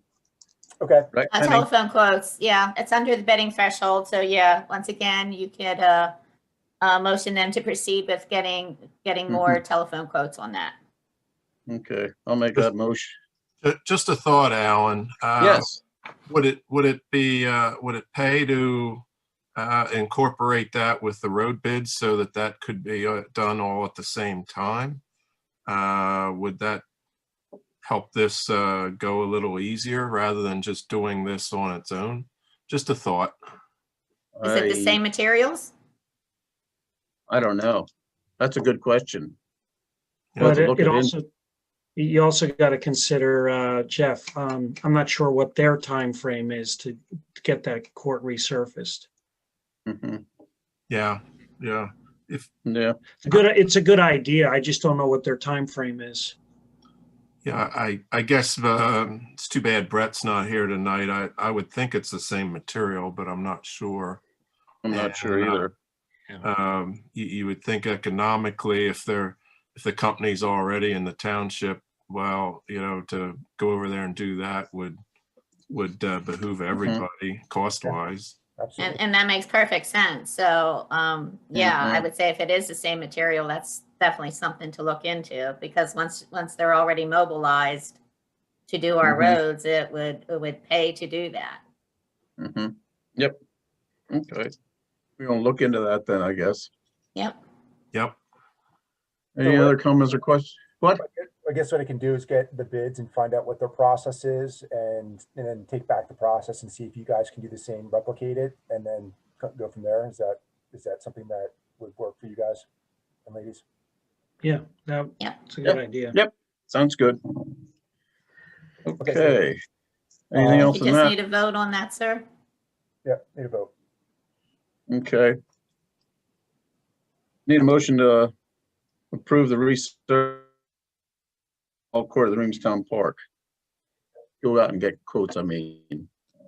I'll make that motion. Yeah, I'll second that, Alan. Comments or questions? All in favor, say aye. Aye. Aye. Those no, motion carried. Thank you.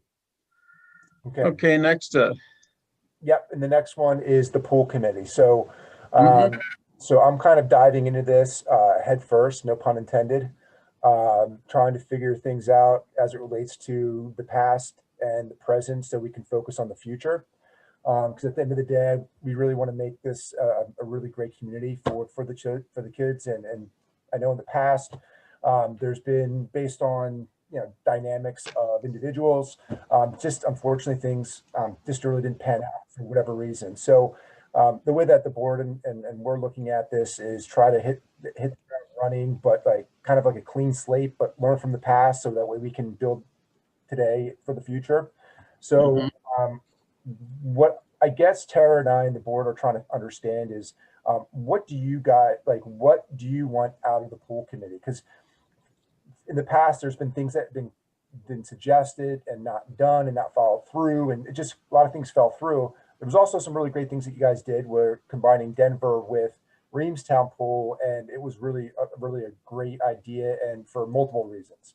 But what would you, from a supervisory board committee, and even individuals that are on this call, what would you like out of the committee? So to give us some ideas, some guidance for some of the issues, problems, things you want to accomplish, things that you want to see accomplished, because to us, we're just like, okay, what do we do with this? And really at the end, we want to solve problems. We don't just want to go around in circles down the drain. You know what I mean?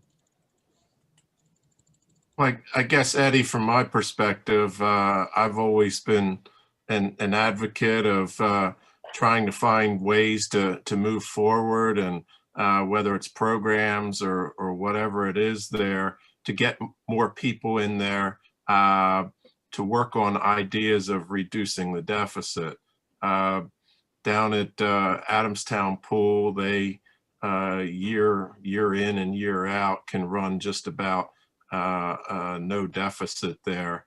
And there's been some nice progress here at Reamstown in recent years. The pool sharing has helped with the revenue situation there, but that's always been in my mind there. How can we come up with ideas to help reduce that? So anything along that line. The swim team a few years ago was afforded the ability to put banners on the fence as a fundraiser for them. Strong advocate of that several years back, and I'm happy to see that they took advantage of that. However, I think last year maybe that fell by the wayside. Anything like that can be implemented and make it work. Hey, I'm all for it. Okay, that helps. Anybody else? I think, Eddie, from my perspective, I think one of the things I've thought about was getting more programs in there, I think might be helpful, and that might actually address some of Jeff's comments. Some more programs in there, such as, we tried with the whole COVID thing. The Effort Rec was closed at the time, and we put in some lap lanes just for lap lane swimmers that were there before the pool actually opened, to try to get some revenue in the door there. Alan's going to laugh at me. I mentioned this one to him in the past, but things like what is it? The dog days at the pool, I guess it is, at Ephrata. I knew you were going to do that, Alan. Just things like that to get the community more involved, get more programs and more revenue in the door. I don't know how feasible it is, but also things like renting that pool out in the evenings for night events, for quite frankly, cocktail parties, for private birthdays, things like that. Does the rec board want to take over the operation of the pool then? I'm not going to speak for the Park and Rec board. What I will do is I can bring that back, but I mean, some of the information that I requested, maybe I requested it too late, was trying to understand the costs associated with running the pool as it relates to township. What kind of deficit do we run on a yearly basis? Not even just from last year because COVID, but from years in past, like 2019, 2020, which was last year, obviously, or 2018, just to see what programs were implemented, what the deficit numbers were, when the programs were suggested and run, what percentage of that revenue from that event help with the deficit. Because I mean, you can run something and if you're only making, you're only helping out the deficit by 1%, you know what I mean? Is the juice worth the squeeze from a time perspective? Maybe for the township, but not for volunteers that have day jobs and do other things, you know what I mean? So it's just, we really want to make the best, we want to have the best bang for our buck as it relates to time and effort. And so I think these are really, really great suggestions. I will definitely reach out to, and I mean, I'm not a swimmer. I doggy paddle, so I'd definitely be in for that dog swim at the end of the year if we do it. But at the end of the day, I just want this to work for everybody, right? And that's the key here. And so we're open for ideas. We need to know like what type of responsibilities that we have as well. Those need to be outlined because I think that there's some dotted lines that are just unclear. And so if we're going to help, it's a matter of like, what the pool analogy again, what is our swim lane? So basically we want to know what those responsibilities are. And so that way we can develop a strategy to try to accomplish the goals that are set forth by our board or by other people that, residents that may have some ideas, or even you and even the supervisory board. So just trying to gather ideas and let's just try to figure out the most efficient way to get it done. You know what I mean? Okay. I don't know. Chad, what's the wish of the board? Chad? Doug has a question for you. I don't know if you need to. Yeah, go ahead, Doug. Hey, just a reminder, and I know you're all aware of it, but, and I don't want to throw any water on this idea, but under current conditions, the rec board is an advisory group only. They're not allowed to spend any money, so you need to keep that in mind. Yes. Another comment was just made about turning the pool over to the rec board. That would fly in the face of the way the rec board was originally established unless you guys change all the parameters. Yep. You're right, Doug. Thank you, Doug. And that's not punishment. That was just done to be able to control things. That's all. Yeah. So like I said, let me know what we're supposed to, like what our swim lanes are and where we're at. And that's kind of like, again, I'm just jumping into this and I just want to get things done. And I'm okay. Really good board now, and we're moving towards and moving in the right direction. So just let me know what the parameters are and what we can do, and we'll make it happen. But this information is very helpful. But I think getting that information that I requested will be also helpful as well, so that we can make some quantitative decisions on, what to do moving forward. Okay. So Eddie, I'll get with the board and get some goals and stuff together for you, and then you and I will get together again. We'll do another Zoom meeting like we just did last week. Yes. And we'll lay out some parameters for you. Okay. I think that would be very helpful. Okay. Okay. We can move on. We can. Denver, I think, Eddie, are you done? I am. Thank you. any other questions, comments? Borough regional map. Okay, so this is just really an informational item. The the Borough of Denver and the Denver Planning Commission invited us to attend their next official public map meeting to discuss regional impacts and opportunities associated with their map. I know myself and several members of the Planning Commission are going to attend that meeting. It is a Zoom meeting, and that's going to be held on February 25th at 7 o'clock. So like I said, this was just more or less a informational thing for you. So some of the things that they're going to discuss will be bridge improvements, corridor improvements, intersection improvements at 6th Street and Main Street, 5th and Main Street, 4th and Main Street, 3rd Main Street, Weaver Road and Main Street. Some road extensions to Madison Street, Washington Street, some regional trails that I think would cross over into, or at least meet up with us, and proposed borough trails, business district core, and mobility hubs. So there's a whole list of items on here. Like I said, that I know several members of our planning commission are going to attend that as well. So we'll report back to you. Okay. Okay. Manager's report. So my report, just since we met 2 weeks ago, just been bombarded with a lot of emails. As you know, I get about 100 a day that I review and respond to those that are necessary. We've had several training sessions with Eckert Siemens. You gentlemen are all aware of that. Did meet with Ken, Tony, the engineer, and myself met. The community development block grant is coming up, and we were discussing if we want to take advantage of that this year. We tried last year, but with things that happened, we just didn't meet things that needed to be done. I'm not sure that we're going to meet it again this year. We would be using that money. It does need, there's only certain areas that money can be used in, and the Reamstown Heights would be one of those areas. So we were thinking about some stormwater infrastructure and replacing that, because the stormwater there lines are very old.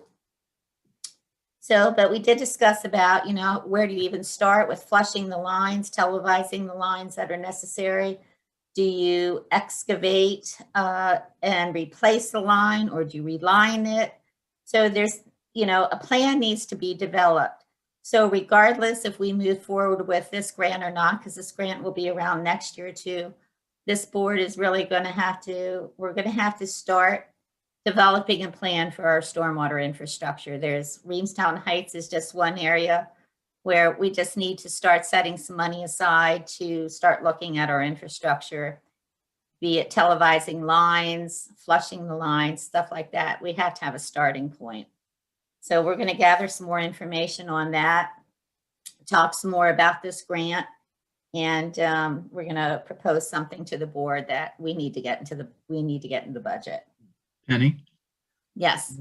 There is a letter of interest needs to be signed and sent in that's due before our next board meeting. Yes. So basically it's saying we're interested, we're not submitting a formal proposal or any details. We're interested in doing it. And if we want to consider doing it, we need to get that in. Yes. We're not obligated to do it in the end, but if we do want to try, that has to get in. Right. So we need to be authorized to send that. Help me out. That was a 20% match, I believe, right, Ken? I believe that's correct. So with the, it's up to if this board $200,000. approves it, we would like to at least get that letter of intent in That doesn't mean that we're going to proceed with it, but we at least want to get the letter of intent in to make sure that our name's in the hat.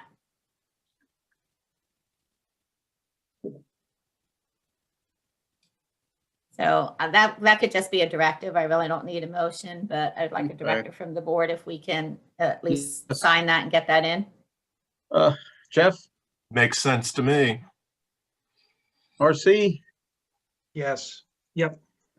and yes with me too. Okay, so we'll get that. All right, Okay. I have it filled out. Basically, someone just needs to sign it and then we submit it. Okay, good. Yeah, Thank we you, can do Ken. that. So that was, that was a pretty big meeting. As Mr. Mitchell mentioned, we did meet with Stevens Fire Company, met with the Park and Rec Board. You know, we had that nice long meeting with them. Then I met with Eddie and we started discussing different items. You know, Eddie is really enthusiastic and it's nice to see that. And Tara, I think these are going to be two good people on the board, and hopefully we'll get some things done this year. And that's pretty much it since our last meeting. So, questions? Yes. Pat. Alan.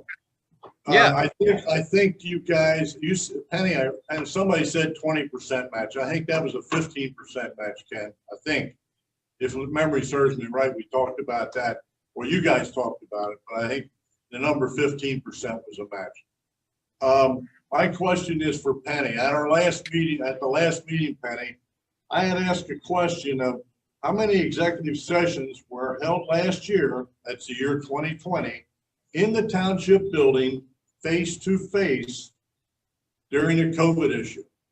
And you didn't know, but you would have that answer at our next meeting, which is today. So I'm going to ask you, what is the answer? The answer is in 2020, we had 30 executive sessions. In 2021, we've had 3 so far. Out of those 33, only 1 this year has been held via Zoom meeting. All the rest have been held in person. We hold them in chambers. It's just the 5 of us. And you know how big chambers is. We are able to separate 10, 15 feet apart from each other, and we wear our masks. You say there's 5 of you. Who's the 5? Who's the 5? The 3 board members, myself and Tony. Okay. And you held the, how many in 2020 again? I'm sorry, I was right trying to write it down. I had Lisa help me with this. I think we had 30. Face to face in the township building. Correct. Seems like an exorbitant amount of executive sessions, but. Well, we had a lot going on last year. If you remember, we lost our financial director. We lost our public works, our roadmaster. There was just a lot of personnel issues last year. Okay. All right. Thank you. You're welcome. Any other questions of the manager? Alan, let me correct something, please. Yeah. I believe some of those executive sessions, we had more than 5. The majority were 5. On a few, the chief was there. And a few of the solicitor was there too. Yes. All right. But the majority of them was just us 5. So still, there was plenty of room in chambers for us to all separate. All right, and I accept that. I guess I'm just questioning the numbers. At one meeting, the last meeting, I asked how many executive sessions were held this year, 2021, face-to-face in the township. Jeff said he doesn't know. Alan said 4. You, Penny, said 1. No, 3 executive sessions. 1 of those was held via Zoom. And the question was, how many were held in the building face-to-face? That was a question. You said 1. Alan said 4. Jeff didn't know. And RC finally corrected us and said you had a total of 4 executive sessions. 2 of them were face-to-face. This is what's going on with you people. You tell us one thing, one meeting, and the next meeting you change the numbers. You do it all the time. You guys aren't transparent at all. And this was Jeff's favorite word. When I was in office, he beat me to death on transparency. And you guys are following suit in Jeff's footsteps. You're not transparent. You keep Sir, changing it. Sir, all executive sessions are announced at each meeting and are in the minutes. Believe me, I went through and I looked. I did. So we do agree on that. My question was how many were face to face? Because you don't want to hold meetings face to face, but you're willing to go into the township building and hold them face to face. That's the issue. Well, the issue is it's like I said, the number is for the majority of the meetings, it's only 5 of us. Okay, that's fine. Again. Move on to public comments. Is it virtually that every other municipality and even at the state level, we're having public meetings, public sessions, and we can't seem to get together to hold a public meeting at a more than roomy facility? Okay. Thank you. I've watched several other meetings and it's, oh, we'll get back to you. We don't know. There's one person that's sitting on the board right now that has had answers to questions. And I think it's very poor. You guys represent us.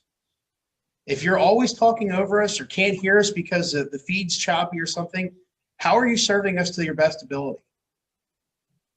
I'd like you guys to let that sink in. Okay. Any other public comment? Yeah, I do. I have one more. Yes. RC talked about it the last meeting, and you haven't discussed it yet. Maybe you're holding off until the end. What is the metric for employees going back full-time to the township building as well as face-to-face meetings for the township people? What is the metric of that? You still haven't addressed that. What's it gonna take? Now, you don't all have to be bashful. You can all talk. The members of the township are working at home when they're not in the building. They are working shift-wise in the building. Judy's almost there every day. And Arlene's there almost every day. Tony's in and out. Lisa's in every other day. And then Shirley's in the days Lisa's not there. So they're separated in the front office. Penny's there every day.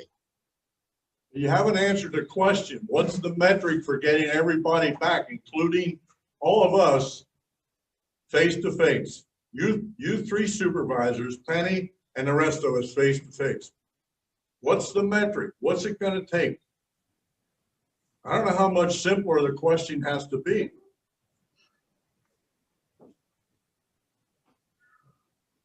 My opinion is when the COVID numbers start coming down to a reasonable state, and I have the shots. Well, they've been coming down, Alan. I don't know if you're not watching TV. Well, or not in listening to Lancaster radio. County. I beg difference. I beg the difference with you. Lancaster County numbers are up there. You can beg all you want, but they're coming down. You just start. I don't like listening to the local news because it's all hearsay anyhow, but the numbers are coming down. Mr. McCray, you'd like to track. What do you think? I think we can move on from this. I don't know that there's, no, we're I think not gonna listen, this isn't No. argument time. This isn't go and argue until you get what you want. They're trying their best to answer the questions. There's uncertainty everywhere. I can say, for example, the courthouse, they're closed to the public. It keeps getting pushed back every 2 months. There is no certainty about this. I think they've tried their best to answer that. I think we can move on. We're not dealing with a courthouse, and I'm sorry, Joe, out of all due respect, this isn't your meeting. I'm a taxpayer, you're not. No, and I'm here as legal counsel to say what the public fine. comment section, there are limits to it. This is beyond reasonable at this point. I think we can move on. It's up to the supervisors. That's my legal advice. I'm waiting for an answer, sir. You're not gonna shut me down.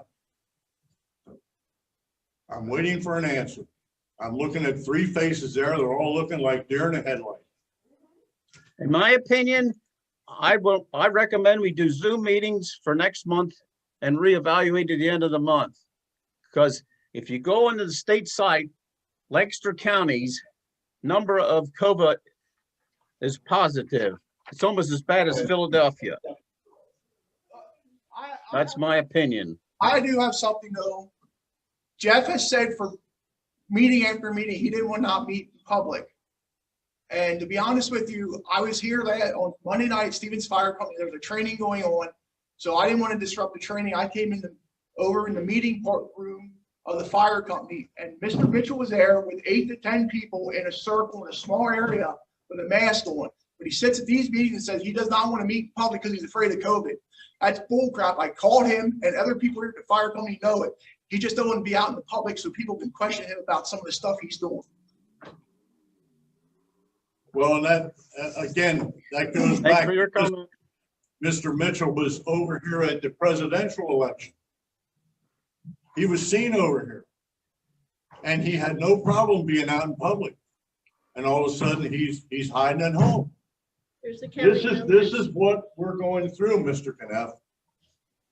Again, with all due respect to the lawyer, but we're not the courthouse. There's other entities are holding their meetings in public, and all I'm asking for is what is the metric that's gonna break this cycle? And my point is, I think it's been answered to the best of their ability. I don't know if you're getting another answer ever being redundant, going over and over. And that's my job here, is to stop once it starts getting redundant. It's been redundant. I think it's time to move on. Well, I'm sorry, I disagree with you. Oh, that's fine. How to do that? This is still America. I have the numbers here from Josh Parsons. Yeah. Yeah, you work for us. I have the I numbers agree we here do. from Josh Parsons, and it's gone down dramatically. This is from Yes, but Lancaster County ranks 5th in the state for the number of cases. The top 4 above Lancaster County are all the big cities. So out of all the counties in Pennsylvania, Lancaster County is 5th. Lancaster General Hospital, the total patients were 46. It was 101 on 125/21. There's 5 patients in the ICU and 2 on vents. In Wellspan, the total number of patients are 8, and there's nobody on a vent or ICU. In the hospital in Lidditz, there's 3 patients, and there's 2 on ICU and 0 on vents. So this is from the County Commissioner of Lancaster County. The numbers are dropping significantly, and you know it as well as we do. He's asking a simple question. What is And the it simple gonna take? answer is I make a motion. We have the meetings next month. But you make Zoom, by Zoom. it the next day. Yeah, hold on. I need a second to that motion. Jeff will second. I'll second it. Any other comments? All in favor, say aye. Aye. Aye. Nay, Alan. Okay, I figured that. My position stands the way it's been. I think we should, Okay, thank you. we should be meeting in person. Sorry. Disagree. I need a motion to adjourn. I'm not, are you gonna blow by me? Oh, okay, I'm sorry. I didn't see you want to. Yes. That's all right. That's why I spoke up. I figured I'd light up the square. Yeah. I have a follow-up question from last month. I wanted to follow up and see where the 2 points were of my request regarding Ms. Pollock and Mr. Mitchell. You want to restate your question? Sure. My original question was to ask that the Cocalico Area Republican Committee ask Mr. Mitchell to step down and replace him. And the second part of it was I was asking you to relieve Ms. Pollock of her position as township manager. And I'm sorry, sir. that's all right. Go ahead. Alan, let me respond to this. Mr. Buckles, there's 2 action items I believe you said there. One of those is not pertinent to this board. Okay, respectfully. Agreed. The other, what I'd also like to say is, I believe you can respect and understand your request is actually an HR and personnel matter. So we must handle it in confidence out of complete fairness, impartiality, and due process for our employees and all the parties involved. I would like to formally notify you, we acknowledge your request at this time. And again, we need to handle this in a confidential manner. Is that sufficient for you at this time? Yep. Thank you very much. I would like to offer Mr. Mitchell some nice words that I understand that there were apologies exchanged between him and at least one of the offended community members that he targeted for a period of time. And that apology did take place. So I would like to thank him for doing that. So thank you, sir. Thank you. Okay. Looking for a motion to adjourn. Oh, Chad. More public comment here, hang on. When you were discussing the roadmaster's report, could you answer whether we were just giving Adamstown salt or were they buying it from us? They're buying it. Okay. And my other question is the signs that you were talking about for entering the township. Could you please put that picture of that on your website? I don't know. Did we get proofs yet, Penny? Yeah, right there it is. What? Okay, does it say about permit solicitation? Okay. Yep, down there in the corner. Solicitation by permit is right at the bottom here, June. Okay, I couldn't see it from here.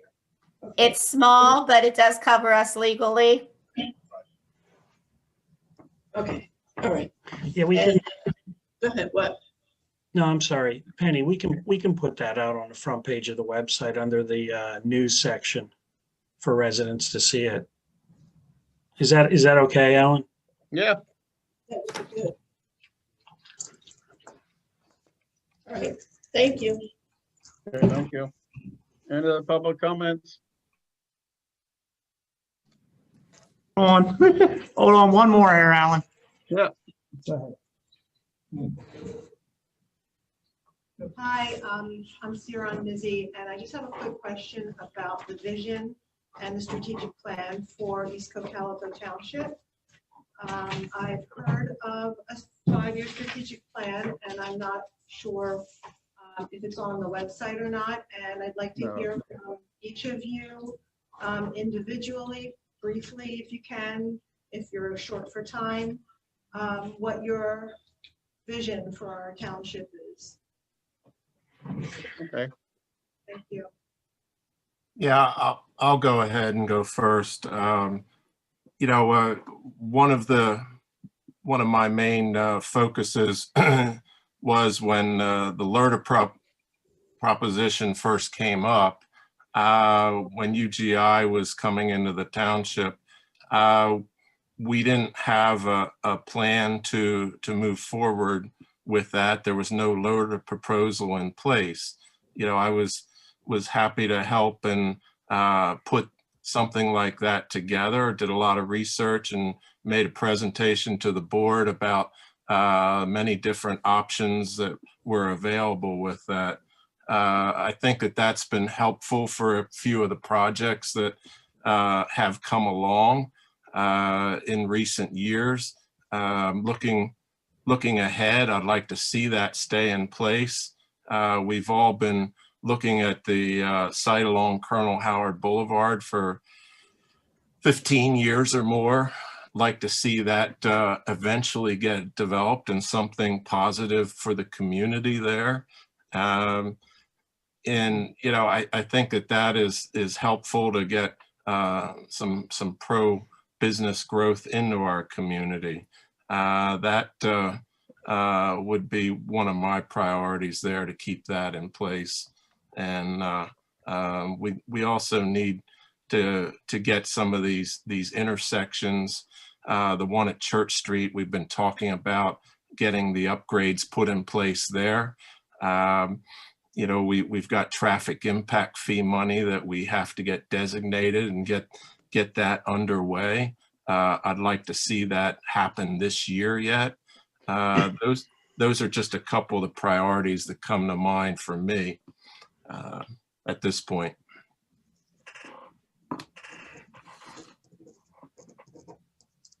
RC, do you want to go next? Sure. I'm not sure who asked the question. It was hard to hear it from here, but my vision, I think, is very, very clear. It's the plan that was rolled out at the end of 2018. It was a 24-page PowerPoint presentation that outlined, quite frankly, some of the financial challenges that are coming to East Cocalico, and the analysis behind that Scott Russell and I did, Elizabeth did, and that I did with the help of Jill Corden, that we're not going to be able to save our way out of what's coming financially and the challenges that are ahead. We have to grow our way out of this. It's one thing to discuss a couple of small items. It's another thing to discuss what is the strategy, what is the mindset, what is the tone and tenor of our staff, our employees, our community, in terms of what do they want to do going forward. I think you've heard clearly from me in the past, or the people who do come to the meetings, that when we rolled that plan, I jokingly say all the time, and I know Mrs. Mackley, I don't know if she's attending or not. We had some conversations about things like the marketing, things like the what is the tagline for East Cocalico. We still never finalized that, but things like, are we the gateway to Lancaster County or not? And taking advantage of the geography that we have here. In that plan, we did adopt a couple of things back in 18 and 19. And those things that we adopted was we actually had, and I'll give our police chief's wife some more credit on that one. We asked a number of people to give us ideas on a new slogan, and we came up with the Community First slogan. That was implemented. That's put on all the fire apparatus that we have here in the community. That's also been put on all the apparatus that we have for the road crew. So my vision is not my vision. My vision is based off of the feedback that we received from the community when we were rolling this plan out in 2018, and the results that we got is we received positive feedback and a lot of excitement that that's exactly what they wanted to do. They wanted to grow. They wanted to grow aggressively. They wanted to, like I said earlier, they wanted to compete with Wyomissing, Sinking Springs, Lidditz, and Manheim Township. That was the mindset that we were working towards. So I hope that mine is not about specific. I'm answering the question not in terms of specific items. That's the easy part. The difficult part in this process is, I've said it and I'll say it again now. What do we want to be when we grow up as a community? Because we are competing with Ephrata, we are competing with other municipalities, and we need to understand that that's what's happening. We need to understand that our infrastructure is aging. We need to understand that the cost of material is increasing. We need to understand that costs continue to go up. And if we do not do something related to balancing out the tax burdens, we've got some challenging times ahead. So I hope that answers your question. of what my vision is. My vision is the community vision that we heard again, and it's rolled out in that plan. And the copy of that plan's on YouTube. We circulated that to everyone. And it's readily available for everyone. And that was Alan, that was the plan. I think that was the meeting that went almost 5 hours, right? Where we rolled out all those details and all the supporting ideas and all the next steps to supporting that budget. Yeah, I think it was almost far. I don't know. Yeah, Doug might remember. Yeah, it was pretty long. Yeah. So I hope that answers your question. My outlook of the township is to work together as a team to make this place a better place to live in the future. We have a great police department. We want to keep them here. We have an ideal location, and I want to work with businesses, new and ones that are here, to facilitate them growing and having opportunities for our people to have good paying jobs. Also have the good places for homes and stuff like that. We have roads to work with, but basically I want to work as a team member with the community, individuals, and the businesses to make this a wonderful place to live. That's been, in my opinion, I've lived here all my life, and I love living here, and I hope my grandkids want to stay and live here too. So that's my outlook. And I agree with RC's. He did a lot of work there, and that put a lot of it in perspective. So I hope that answered your question. All right. Yes. I got more for you, Alan. We have 13 people over here, so you give me a minute to catch up with you here. I think there's 2 or 3 more. Hey, a couple things I want to bring up. Last meeting on Facebook, because I'm trying to get the word out there to the residents of the township. They need to pay attention, see what's going on in the township. And a couple of the comments I had when they watched the last meeting, they watched the first couple of minutes, and people were saying they noticed when we did the pledge of the flag, the supervisors and township employees were not standing when we did that. I watched tonight, and one supervisor still did not stand. That is disrespectful in the public's eyes. So I think even though we're on Zoom, because we're afraid to meet in public, please stand up and respect our flag when they do the Pledge of Allegiance. That's the first thing. The second thing, I want to go back to that thing with Mr. Oswald. It was all, when you said about the 3 fire companies bring up about the other fire companies in the township, there it looks like it's getting dumped on the 3 fire companies to make the decision about that. Be on us, the supervisors. My opinion. All I got. Okay. Only comment I have is towards Mr. Mitchell. Jeff, you stood up there and beat your chest about LERTA. You were the guy that was against it. And I'll remind you, and I can ask RC, he was on the board, and so was Al. You fought tooth and nail on that thing. And once we proved it works, then you jumped on the bandwagon. That's all I have to say. Well, let me respond to that. No comment needed. No, I will respond to that. Go ahead, but you're still against it. When UGI first came, they asked for a 10-year LERTA plan.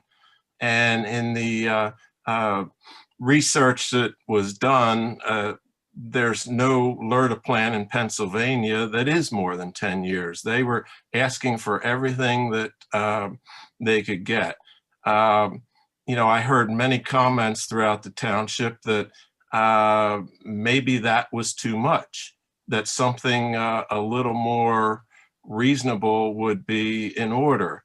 And that was something more reasonable was the final plan that was passed, you know, 6 years with the first 2 being having no tax increase.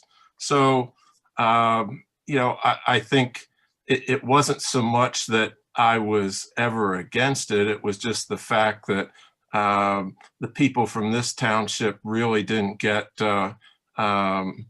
you know, much input in it. There should have been that plan in place before they ever came, maybe, so that it would have been our plan that they were looking for, not the one that they wanted, which was the most popular for their needs, I guess. So yeah, that's my perspective on how that played out. Okay. Okay.